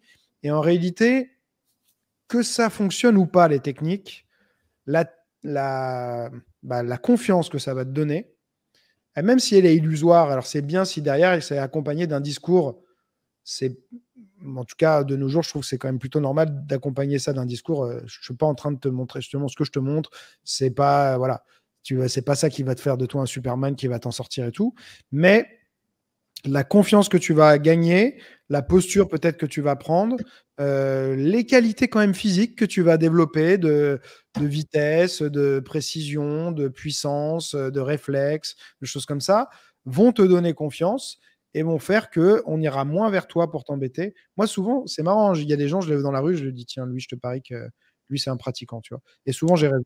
Il y a des personnes, genre, je les reconnais, tu vois? Mmh. Je les reconnais et même, alors après quand je ça c'est aussi un autre truc que j'aime beaucoup faire, mais dans mes cours, quand je vois quelqu'un bouger, je sais souvent ce qu'il a pratiqué, tu vois? Mmh. Même s'il est bah, il est dans un cours de kickboxing avec moi, s'il a fait du karaté, je le vois, s'il a fait de la savate, s'il a fait je ne sais quoi, souvent, je le vois, tu vois? Mmh. Mais, mais oui, voilà, ce que ça va t'apporter, ça va vraiment t'aider et ça va te donner du coup une certaine forme de sérénité parce que, bah, plus de confiance, tu es plus serein et puis, il y a quand même la partie aussi physique, qui te permet d'extérioriser des choses que tu intériorises, bah, tu peux les ressortir à travers la pratique. S Le côté, bonne dépense, bonne fatigue, pareil qui t'apaise et tu es bien à la fin, tu vois? Tu peux arriver avec plein de problèmes, des énervements, des trucs qui t'ont fait, voilà, qui t'ont rendu fou dans la journée et tout. Tu te fais un bon entraînement, tu as du contact humain, tu passes un bon moment, tu as un peu mal, tu crées aussi une réaction chez l'autre, peut-être tu lui fais un peu mal, mais c'est comme un jeu aussi et tout et à la fin, bah, Mmh ça y est, mh. tu es serein, tu es bien, quoi. Ouais, en plus de cultiver une belle communauté, et de rencontrer des belles personnes, ouais, tu as raison, tu as raison. Tu as fait un shift il y a peu de temps, tu disais, dans ta carrière, le fait de fermer une salle que tu tenais depuis, longtemps. 2006 aussi? Dans Alors 2000 pas la fermer, mais arrêter moi de donner des cours et OK, ne plus être au quotidien dans mon propre club. Je l'ai ouvert OK, en 2002, ouais. et donc pendant, 20 ans, quasiment, j'ai donné cours tous les jours, plusieurs fois par jour dedans. Mmh. C'était mon quotidien, et je donnais des cours ailleurs avant d'ouvrir mon propre club. Donc j'ai ouvert très tôt, j'ai ouvert à 23 ans, je crois, du coup. Mais bah, oui, ça me semblait impossible pour moi de m'éloigner géographiquement de ma salle, de ne plus y être tous les jours. Pour moi, il fallait absolument que j'y sois, sinon ça Ouais. n'irait pas, c'était pas possible et tout. Et c'est vraiment une combinaison de plein de choses différentes. Donc, il y a eu la période Covid qui m'a permis de voir ce que c'était d'avoir ces soirées pour être avec sa famille et tout ça. Mmh. Il y a l'avancée dans l'âge où j'ai commencé un peu à payer aussi l'addition de tous les excès d'entraînement, les De bêtises que j'ai Nutella? pu faire et tout ça. Comment? De Nutella? Non, je rigole. Le Nutella aussi, ouais, peut-être, ouais. Le Nutella n'a pas Je aidé rigole. mon cas, mais tous les excès de tous les côtés, toutes les choses que tu comprends plus tard et tout. Mmh. Et puis, ouais, après, le fait que ça fasse des années que j'ai une activité en parallèle sur Internet qui m'a donné cette capacité, cette liberté-là aussi, de pouvoir Mmh. le faire. Et donc, voilà, maintenant, depuis bien presque un an, je gère mon club à distance. J'ai une équipe de coach qui est géniale, qui donne des cours dans mon club. Et puis, voilà, j'y retourne régulièrement, mais je donne plus de cours collectifs comme j'ai fait pendant 20 ans, quoi. Mmh. Bah, je vais te faire une expérience de pensée quand même. Je vais te Ouais. proposer de imaginons, tu ouvres une nouvelle salle. Mhm. Alors moi, sur le fronton de la mienne, heu, il y aura écrit, c'était, sur l'académie de Platon, il y avait écrit: «Que nul n'entre ici s'il n'est géomètre». Alors c'était à l'époque de Platon. Lui, géomètre, pour lui, c'était en fait, il voulait dire, la traduction est pas très fidèle en fait en grec, c'est, il voulait dire qu'il soit capable de géométrie, c'est-à-dire qu'il soit capable d'avoir une abstraction, une idée abstraite et de visualiser des concepts, et cetera. Donc c'est pour ça que pour lui, c'était très en lien avec la philosophie, mais, il fallait être dans l'âme un géomètre pour rentrer dans l'académie de Platon. Moi, à mon avis, je mettrais que nul ne rentre ici s'il n'est philosophe ou artiste, mais un peu à la manière de Tim Ferriss, il aime bien poser ce genre de questions. Tu ouvres une nouvelle salle, qu'est-ce que tu Mhm. écris sur le fronton de la salle? Mhm. Alors, de ce que tu parlais tout à l'heure, tu parlais du savoir est une arme, que Mmh. euh, c'était un peu mon slogan. C'est un des slogans que j'ai utilisé plus pour mes camps d'entraînement que je faisais l'été. Mon vrai slogan que je dis depuis longtemps, c'est celui qui croit savoir n'apprend plus, alors garde l'esprit ouvert. Mmh mh. Donc j'aurais envie de te dire que nul n'entre ici s'il n'est ouvert d'esprit. Tu vois. Euh, Parce que c'est vraiment mais c'est en rapport avec ce que je t'ai dit de perpétuer la tradition et tout ça. Moi, c'est ce à quoi je me suis le plus heurté Ouais, et que j'ai toujours trouvé vraiment dommage, c'est le manque d'ouverture d'esprit. d'accord. C'est de dire, on peut pas apprendre avec une vidéo, on peut pas apprendre sur Internet, on peut pas apprendre si on fait pas ci, ça, ça, ça, ça, parce que la tradition c'est ça. On peut pas faire ci parce que ça a toujours été fait comme ça. Enfin voilà.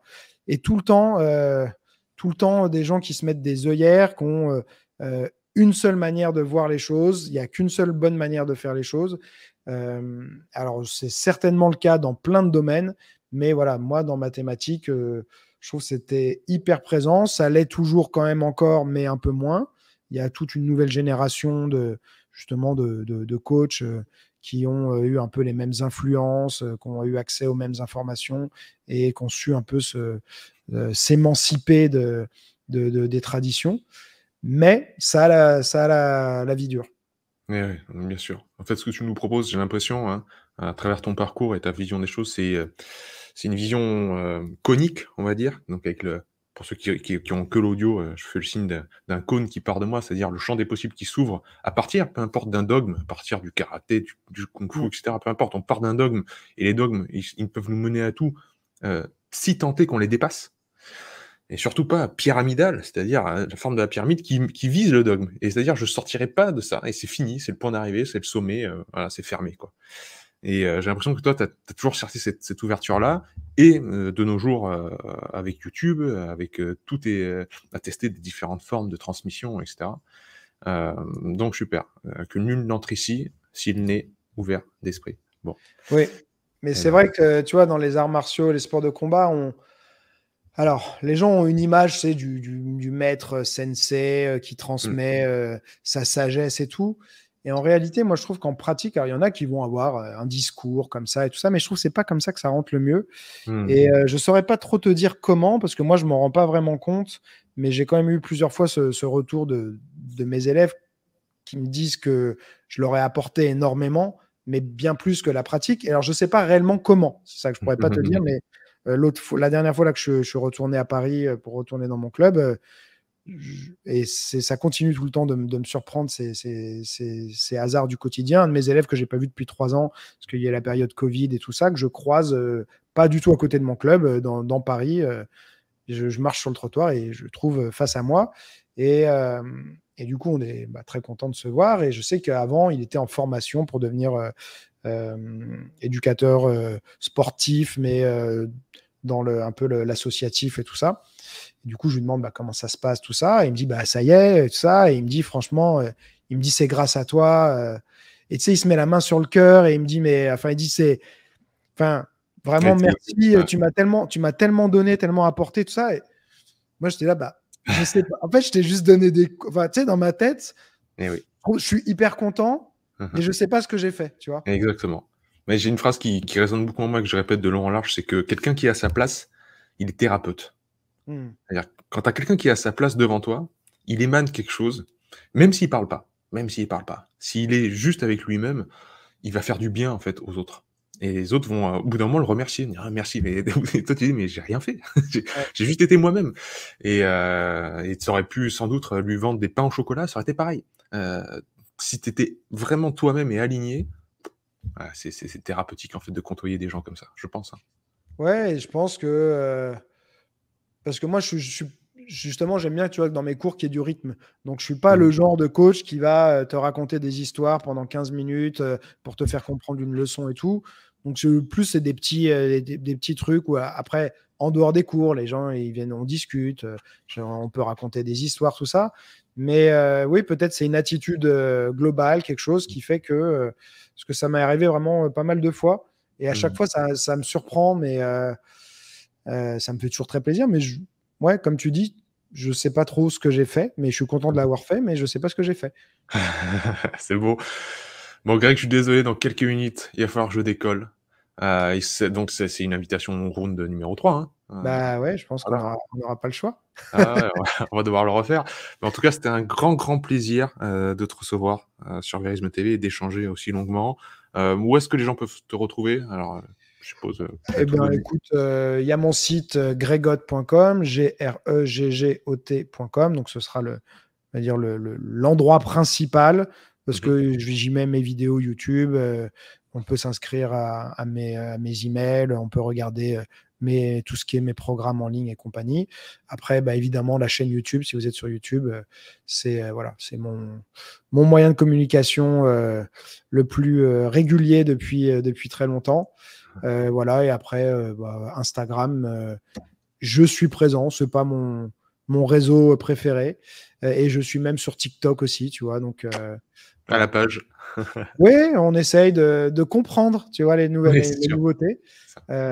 et de tester parce que justement, garder l'esprit ouvert, pas se dire oula, c'est quoi ce truc-là, j'y comprends rien, vas-y, je laisse tomber.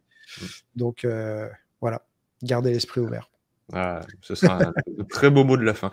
Encore un grand merci et Merci de m'avoir reçu. je t'en prie et vivement notre prochaine discussion. Avec plaisir. Allez, salut.